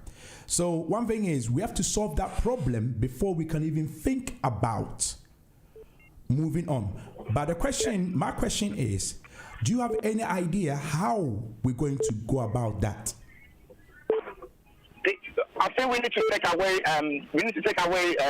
white man democracy, and we need to take away white man religion. I said that. You know, I think one of the core problem starts from religion. We was together. We knew ourselves. We knew our worth before religion. So my suggestion is we need to go back to religion and look back at African religion, African studies, and then we know where we come from. All right, Kofi, come in. Yeah, Kofi. I disagree. I disagree. I think the problem is not religion, but I think the problem. Just let me land. The problem is not religion or the white people bringing the Bible to us, but the problem is misinterpreting the Bible, or even the white man who even brought the Bible misinterpreting the Bible, because this book that you have can either wage war or wage love. Do you know what I'm saying? And a lot of the people back in the day, a lot of people back in the day who came. Unfortunately, they didn't have a wide understanding of the Bible to the point where they now turn the Bible into a tool to wage war and to enslave people. Do you know what I'm saying? So it's not the Bible being brought, it's the Bible being misinterpreted. That was the problem. One more question. Well, I just wanted to ask it. You know, before the Bible, did we have religion? Did we knew God? That's why Sorry, can you ask that again? All right, we'll thank you for your call, and let's go for another caller. Yes, let's go for another caller also. Hello, caller. Let's go quickly, and then we'll come. The phone is really blazing. Yeah. Good morning, and welcome to GN Radio UK. Good morning, Dr. Ren. Sorry. Yes, so I'm really glad that you got the young ones there today, and I'm really liking the way they are sort of expressing their views, and they want to, you know, I would advise them. I'm a Ghanaian, born in Ghana, came here when I was young. I have children here, and they're probably similar ages to some of you guys at this studio. Don't look at the negative parts of Africa. Look at the positive. Africa has a lot of positives, but we always dwell on the negative. Now, we need you, younger generation, to start thinking better than our parents or even ourselves did. Do you understand where I'm coming from? Yes, because if we keep on, the Chinaman can go to China. China is a big population on a small land. They see Africa as a huge continent with resources, and they are there to take. Yes, simple as that. Just like the white man came several hundreds of years ago, took people, that wasn't enough. They came and colonized us, and they took our resources. And often we come back down to how they brought religion to us. Religion, Islam, and Christianity has their problems in Africa. That's a fact. But if we keep dwelling on that and then look at the positive that we can do, especially your generation, because very soon, in a few, say 20 years or so, we'll be handing the baton down to you guys, and you'll be asking yourself, what did you do for Africa? I know what we have held, and we've not done enough. We have left Africa exposed for generations. Nobody knew that Africa has so many empires. There were so many great empires in Africa, but even that, we've been written out of it. You guys need to focus on education. Focus severely on education, because that is what they are beating us with. Education is not the humans, the ability, it's the education. Focus on that, and then go into certain skills that Africa is lacking, which is technology. We are lacking technology and innovation. Guys, I'm a teacher in the UK, and I see a lot of you guys, you know, especially black young men. They're so brilliant at the young age when they're growing up. The women, the young girls, they, you know, say mad they comport to you, and you know, a true point to be crying. I'm going into local language. I hope you can explain. You know, we comport ourselves, and then you know, girls. I mean, when it gets to send them, we will put down, we need better form, and then we will do what we have to do to get along. But boys, you know, when they get to teenagers, that's why we have so many problems. They start questioning. And this country doesn't give them a lot of answers. A lot of the time they get brushed aside, and then all the delinquency will set in. Black boys from a very young age are very intelligent, and they do very well. But when they hit teenagers, then something starts happening. And it's the system that they're living in. It doesn't give, and our parents, we are caught in between our African culture and the European culture, and it's all over the place. Don't think of the negatives of Africa. I'm telling you, China needs to send these people somewhere, and they see Africa is the place. If you guys don't get in there and do your bit, time will come, there will be nowhere for you. I love this. I love this caller. I love her. Her name is Abena. I'm your auntie. Hey. Wow. Abena, that's your auntie anyway. So Auntie, I love you. I love you. You couldn't have said it better. But Abena, hold on. DJ Postman has a question for you, I guess. Okay. What everything that you've said is spot on. Your opinion is spot on. So what I say. But one thing is, can we say one thing? If we don't pave the way for our youngsters, our children, to basically get investment done in Africa, it's always going to be a problem. Yes, that's true. Like earlier, if you were listening, I made an example. Like if a Chinaman and a white man and a Ghanaian are going to a bank to get a loan, there's a problem with the Ghanaian. Yes, you know what I'm saying? There's a mindset. And one thing is, when our youngsters go to Ghana, they don't hardly give that opportunity for them to climb up the ladder. That is true. You know what I'm saying? So if we don't address the problem... But you see, sorry to butt in. Yeah, go on. Oh no, I miss Abena. Fetch me. The call. You see what it is. Let me pick this caller and then you go on with the submission and. Hello, welcome to GN Radio UK. Yeah, hello, doctor. Yes, Joe. This is Joe. Yeah. But Bekono and Yabutre. Abena Pacho, Mr. Wabit Afrabi, your corner Kati, but anyway, you've won yourself a fan. Kofi. Yeah, go on, Joe. You. Yeah, very good morning to you and your co-members there. You see, the issue we are talking about, it's very thought-provoking issue, and I think we are all grateful for such topic.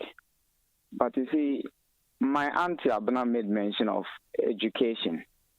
The fact of the matter is that we don't have an educational system that teaches Africans what Africa is. We are only having an education which is a westernized education. In as much as religion was forced onto us, the education also has been forced onto us. Our history has been written by the white man, and we have adopted it and accepted it. So all these things, when you take it into consideration, it then makes us forget certain portions of our history which are relevant and which will help us in retracing our route to where we come from. You understand?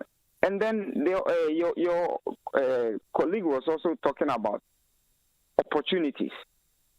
Today, as we speak now, you go to British Embassy, American Embassy, whichever embassy, Ghanaian students or African students who can give back to the community are queuing looking for visas to travel. Why? Because there are no opportunities there. Exactly. Now we are advocating for people to go and invest back home in Ghana. You see, we have a proverb that says,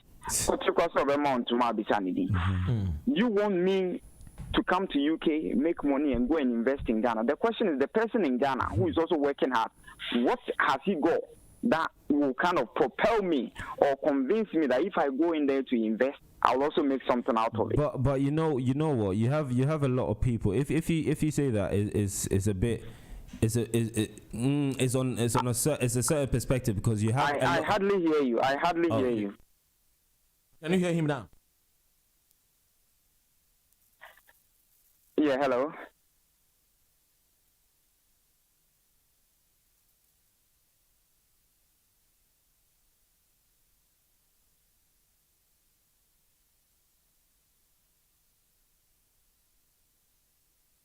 I agree. It starts with education as well, because a lot of kids are here, and when you go into black history, the only thing that's talked about is slavery. They don't talk about the Yasantuas. They don't talk about the what's it called, the Mansa Musas. They don't talk about the Ashanti Kingdom and everything. They talk about the British history. They talk about how British people enslaved black people and all sorts. So it starts with education, which will cause the black kids who are here to go back to their country, to give back to their country. But genuinely, the black kids here think they're British. Like they don't want to go back because they think this is I'm British. Do you know what I'm saying? But if they learned how great Africa was, how great being black was, and black excellence, it will cause them to be like, you know what? I want to go and learn about my roots. I want to go back and give back to my country. Do you get what I'm saying?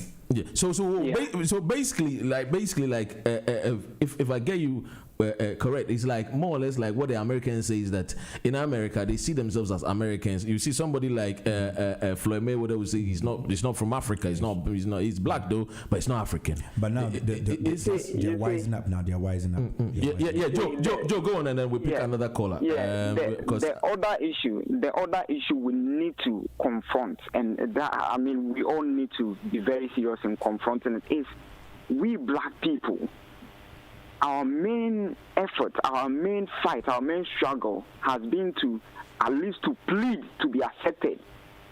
You understand? We are pleading to be recognized instead of, doing what we can so that we would kind of redeem our image. Rather, we are pleading to be accepted. Because if you look at even with this Black Lives Matter struggle and all that, people talking about we don't have opportunities. Well, I hold a degree in Ghana. I came to Germany. I'm a cleaner. I'm this. I'm that. You see, there are other people, white people, who are cleaners in Germany, in UK, and all that. But we always want to demean ourselves. We've always demeaned ourselves and always pleading. All right, Joe. We've got to take every opportunity. We've got to realize that we are humans. If people don't accept us, we need to accept ourselves and move on. Thank you. And build our structures. Thank you very much. Thank you so much. Let's take the next caller. Hello, welcome to GN Radio UK. About GN show. Hello, good morning. Morning. Abena, sorry, you're calling I'm enjoying the conversation with the young ones, to be honest. I disagree quite a bit with our Joe. Okay. Not in the way so what he's saying is wrong, but to say we are pleading. Why are we pleading? Listen, look, when the white man, at the time white men were coming to Africa, we were more advanced in many things. I can go into a lot of history and tell you that. We have a lot of things to be proud of, but we have lost our way as people. That's why we have allowed others to take advantage of us. Africa, we are not Pimbuk. We are very welcoming people. Because of our traditional way of worshipping our ancestors and all the rest of it. It makes definitely. When you see somebody, a stranger, could be your ancestry, so be kind to them. And that's what we saw the white, but the white people didn't see us like that. We didn't know. That's our mistake. We did that. But what I'm telling you now is, as a black person, don't see them please. We lost again. Apologies. Let's take the caller. Let me just let me take this caller, and then Postman will come in. Yeah, welcome to GN Radio UK. Hello, your name and where you calling from? Good morning, Dr. Ren. It's Ernesto. Ernesto. And then you're diverting African politics, looking at the British and other things. I'm loving the stadium. I'm doing a Swissy advert, and I'm loving it. Yes, it's very good. I like the subject. I think it's probably one of the best shows, if I'm going to be honest, because the topic and the discussion is broad. Everyone can come in and have their opinion and ideas. It's just young people talking about Africa, or in this case, Ghana. And obviously, I couldn't be any happier this morning than talking about the usual, what we do. But I think it's yesterday, Ernest is the MPP organizer for the ruling party. I remember Ernest from yesterday. He was a very good, and the ruling party is a very young guy as well, also raised up in this country. Now, from taking it from Joe, no mama Ernest abem, no mama Postman abem. Sorry, now Joe atwas Ernest atwas. Joe make key comment because we are trying to plead. Now, Abnaka said there be entisa. The point is that we are not born of any lesser God. Of course. But you see, I think we are much more dwelling on histories of other countries. And in so doing, we do not really project the importance and the good things from Africa. So, say for instance, we too much dwell on the slavery, which is more or less about the negativity aspect. Even though we cannot take away the issue of this the entire world without talking about slavery. But then again, the Jewish were also once upon a time enslaved. That is a question mark. But I'll come to there. I'll come to that place. They were also under other regimes that were being governed. You understand me? One thing is, if you talk about actual history, but not the Bible history. No, I'm not even doing about it. But I'm talking about history. History. But you are saying slaves. You are saying that the Jewish. At this time, the Jews that are no, at this time. Remember, the Jewish were also under Adolf Hitler, being controlled. Yeah, but I'm saying, you understand me? The Jewish people were paid. They were paid off. You see, one thing is, you see, compensation. You see, one thing is like there's a lot of things that I just want to. No, let me land before, and then you will come in. You see, when it comes to the Jews, the number of Jews are not as to the numbers of Africa. So compensation, likewise, is going to be something that cannot be paid. You know why? Because the atrocities done to the Africans is something that cannot be paid. It's priceless. So the only thing that you can say is that your mic is on. The only thing you can say is that you can only apologize, get people together, help people with the expertise to build Africa. I understand what you're saying, but you see, one thing is, today it's like we are touching on every topic, trying to basically understand where black people, where we stand. But do you know that in history, once upon a time, we all black, our ancestors used to rule the world. If there's evidence, when you go around the world, you can see evidence of the wonders that our ancestors have done. But one thing is, when it became a fall of empires, like for example the Songhai Empire, the Ghana Empire, the Mali Empire, and when it start falling, that's when basically they say the vultures started coming in. The Arabs was enslaving our ancestors 700 years before the white man touched his foot in Africa. Do you understand? But this is what I'm basically saying is, we black people, all the time we are playing catch up. And when we talk about our history, it's not like we're talking about history like, oh, you know what, white people should feel sorry for us or the world should feel sorry for us. We are talking about our history so that our children will be able to remember, so that basically this thing don't happen again. The same thing the Jews, when it comes to every year, they're remembering the Holocaust, what Hitler did. But one thing is, if we don't talk about our history and we want to forget about it, that is a problem. But the thing is, this young man, when he was talking, when he was talking about basically the religion is nothing to do with it. The religion is a huge factor. No, but Kofi is saying that Kofi is saying that the religion itself, the same Bible, has positive as negative. Focus on the love aspect and project the love. Because you see, we do not have time. Let me tell you something. We can't focus on the love aspect, whereby basically everything in the Bible go against what our ancestors believe. Like what Abana said, we had our religion. We had our religion before the white man brought this. But one thing is, the Bible speak and the Quran speak against our ancestors' belief. That one is more debatable. So let's hold on. Let's Ernest come in, because for that one I would agree with you a lot on that. But let's Ernest come in. Ernest, yes, you have the floor now. Yeah. Okay. All right. I think I agree with most of the things now we've all been discussing this morning. And first of all, I want us to look at the identity of being an African first. It looks like all of us have had this argument, this debate before. All of us, our identity have been compromised. Let me start with Joe came on to tell us we are learning from another system, right? Yeah. My first question again is, Joe is telling me we are learning from other system, and he thinks it's no good. First of all, where did the name Joe or Ernest come from? Jaisa. Please, let me make my point. Okay, go on. No, let him go. Let me make my point. Where did those names come from? First, we been in Africa now, or before they brought the Bible, wherever it is, we didn't know those names. So if anything now, certainly we cannot go back to that time. So now the thing is, what can we make? What can we make from that situation we're in now?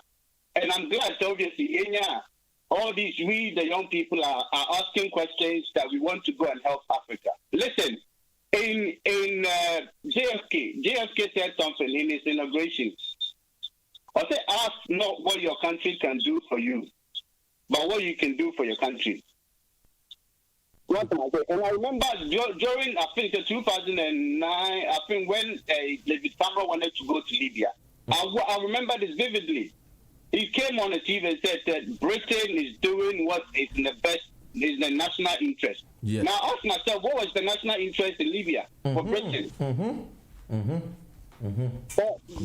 I'm not being hypocritical, because at the end of the day, they went and brought the national interest, and we are all benefiting from it. But where is Libya? Right. Libya is in Africa. And the rock Africans we all enjoy and we're making it here. And we're very happy with that. So sometimes we shouldn't just come in and say we are learning from a system that is not suited for us. But then we're rather happy to take their name. And with that, obviously we need to identify. And Bob Marley has said, I think it's Peter Tosh, he said that as long as you're a black man, it doesn't matter where you are an African. You understand? And we need to understand. I remember, I think one of the guys, Kofi, or one of the guys said, he's encouraging all the young people to go back to Ghana, wherever you want to do, politics, business, church, wherever you want to go and do, go and invest in Africa. I told you yesterday before the program ended. Yeah. So one day, the Queen is going to be so pissed off with us black people, and she's going to tell us to go back to our country. Yeah, you decided yesterday. And if you don't see yourself as a Ghanaian there, I don't want to. I don't know where you want to go. Joe came back and said, he would rather lie down on the road for a car running over. That's what he said. And this is a guy coming on to preach. Doctor, let me make one last point. Yes, go on. One last point. Go on. Yeah, go on, yeah. So this is what I'm saying. We as black people, we should accept yes, we are from Africa. We want to make Africa great, or we want to invest our time and our effort in Africa. I want all of us. It won't be all of us, because that time, slave time, we had some of our own people that sold some of us. And we have some of our own people during the Nkrumah time before independence that fed information to the CIA and whatever foreign intelligence services. So we sell ourselves out, what must I say? And these are the things that we need to address. And I think that we need to have a proper discussion again on this topic, because the issue is too big and we cannot cover everything today. But what I want to say is that in 2006, before 2006, remember the Germany World Cup, right? Yeah. In this country, I never saw so many young people as Ghanaians. That time, when you get on the bus, you wouldn't see, even you can tell someone is a Ghanaian, they wouldn't speak to you. Yeah. And we that were born in Ghana, we came here younger now. We were not even speaking G. And as postman, but some person boost a question back. I just want to ask you one question. You understand that, So, after the World Cup, it generated so much euphoria. All the young people now, you saw with the Ghana flag and all of that. And I'm glad that from that time, we've managed to increase the number of the Ghanaian young activists that are so much interested in Ghana. But before that time, you couldn't see anyone. We were born in Ghana, and yes, for example, Dr. Muslim P. Which is a shame. But your time, okay, I understand. We should all 100%. Let's just identify us as an African. And in the situation that we are in, we've been compromised already with our names, by our names, or wherever, in a religion, or wherever it is. Now, let's come together and make the best situation out of the worst situation we're in now. Doctor,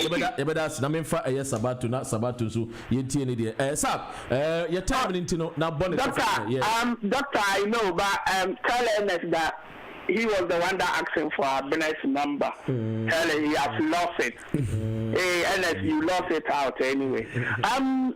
Doctor, about your topic, listen, I think we the blacks were just born to be slaves. Oh, no. Yeah. Bravo. Listen, let me land. Listen, I got my point. Yeah, let him make Tell me any black country that you think is successful. Mention one. South Africa, Rwanda. South Africa is now going down when it was handed to the blacks. What about Rwanda? Like what could Listen. Check all the African countries with the resources that we have and check the North Africans. How are the North Africans doing compared to us? Tell me. Who is us? That's the reason why I said, because listen, North Africa is still part of Africa. Let's allow. The reason that I'm saying that is North Africans, they are Africans because their skin is different. They manage to do things proper. Hold on. They are Africans, but one compared to us. Postman. No, compared to us. It's opinion. Compared to us, look at Nigeria, a country with the population, they cannot do anything for themselves. The children are all over the street, doing nothing. There is no work there. It's apart from corruption. That's what our black presidents are good at. So tell me, look at Haiti, because they are black, they are closer to America. But nothing is going on in Haiti. And check the other countries, check the white countries who are closer with America. Check Canada. We're from Australia, New Zealand. But check, I'm giving you example of even Cuba, because they are black. Brazil, Masha, but check at the white. Even Israel got themselves to be white, but they are Asians. But when they say they are white, look at the development that the Israelites are doing. My friend, listen, because we didn't take our opportunity as a black. That's why I make that comment to say that maybe we were just born to be slaves. That's what we are good at. If they give us our freedom, we could not take opportunity from that. Those are the examples I give you. I didn't even take you to the Europe. I only take you to the North Africans. Look the way they have developed. But to look at the black country, what are we doing to ourselves? Nothing is happening. Thank you. Postman. Look, listen. Okay. Meaning say this topic you will be our opinion. But one thing you say. Today's we're not even going to do this. But I had to change the topic, and that makes you a great host and a great journalist. I just changed the topic, and this I think said this topic needs to be raised again. We'll revisit this topic again. But let me just educate or. No, it's not even my opinion. Let me just educate Sabato for a bit because just go on. No. Because one thing is, it seems like Sabato hasn't done. So he has done his homework, but he hasn't completed it. Go on with your point. Okay, my point is, Sabato mentioned African countries, all the black country, dark skinned countries that we are suffering. But one thing is, Sabato, if you have done your homework properly, you would have known that all of the African countries or black countries that basically are dark skinned, we've been oppressed up to date. Could you believe that all of the French colonized countries up to now, every money that they get, every money that they make from that country go to the French bank, French treasury. And then if they want to get some of the money back, they have to take it as a loan. Do you know what I'm saying? You are talking about Haiti. Haiti was the first black country, that was basically liberate their slaves and that fought against the French. But look at what happened to them. There's a lot of sanctions and a lot of things was put on them that they couldn't do anything. You see, one thing is, if you're going to praise the white man, then you need to understand the white man did what he has to do to basically make himself the superior race. You understand? So if you're gonna say, look all of the sub-Saharan countries, look at Nigeria, look at all them sort of things, you gotta understand what has been going on. Yes, our leaders are corrupt. Don't get me wrong. I'm not saying that. But one thing is, what is a white man doing that all the time we are where we are? That is what we need to really focus on. So, Sabato, do your homework, then you come back and say these sort of things like, oh, you know, thing. Because I think Sabato is NDC support, NDC, proper strong NDC. Yeah, he's a member of the communication team. Mahama Baye, no, Mahama Baye, no, your friends were JJ Baye, no, one more and you be. So what I say, and you need to really address all this situation before you think. The white man will know that basically the white man will make sure that your country will not be developed. Let me bring Kofi in. Kofi, let me take your so you as a youth, as a youth, what do you think that will will get you some of you guys, to start loving Ghana, to start thinking about going to invest, like what Abena was saying, that yes, maybe maybe the elderly and the older ones couldn't get it all right for us. What do you think that from your own perspective? What do you think are some of the things that can be done? Yeah. I think everything can be helped through education. Yeah. The Bible says that for lack of knowledge, my people perish. So people don't have knowledge. That's why they're perishing. Do you know what I'm saying? So I think that for education, and not just any kind of education, in addition to learning about history and slavery and everything, we need to teach black excellence, because you know what, I was speaking to my friend a long time ago, Paige, shout out Paige, but she was saying that if she was white and she was sitting in a class and they were learning about black history, and they were learning that a white woman was in front of her teaching her that British soldiers went into Africa or went into Ghana and took the slaves and everything. For a white kid, that's empowering. For a little white kid, that's like, you know what, there were two sides and my side won. So in addition to learning about slavery, we need to teach black excellence. We need to teach the as Abena says, the positive side. We need to teach about all these different cultures and everything, and we need to teach that, look, Africa is a great nation. If Africa is a great continent, if you go there, it's not poverty. It's not all about poverty. You can be great in Africa as well. And I think with education, it will help so great, so greatly. Because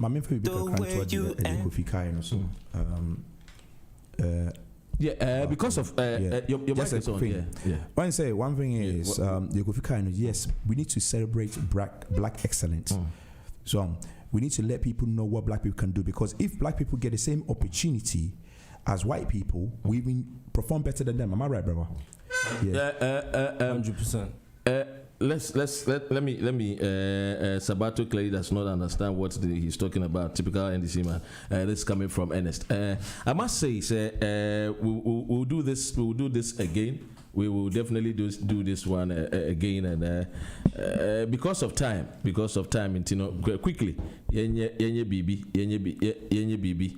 Now I only have 2 minutes. DJ Amani will be taking over with the mid-morning show edition, mixed bag, and you'll be free.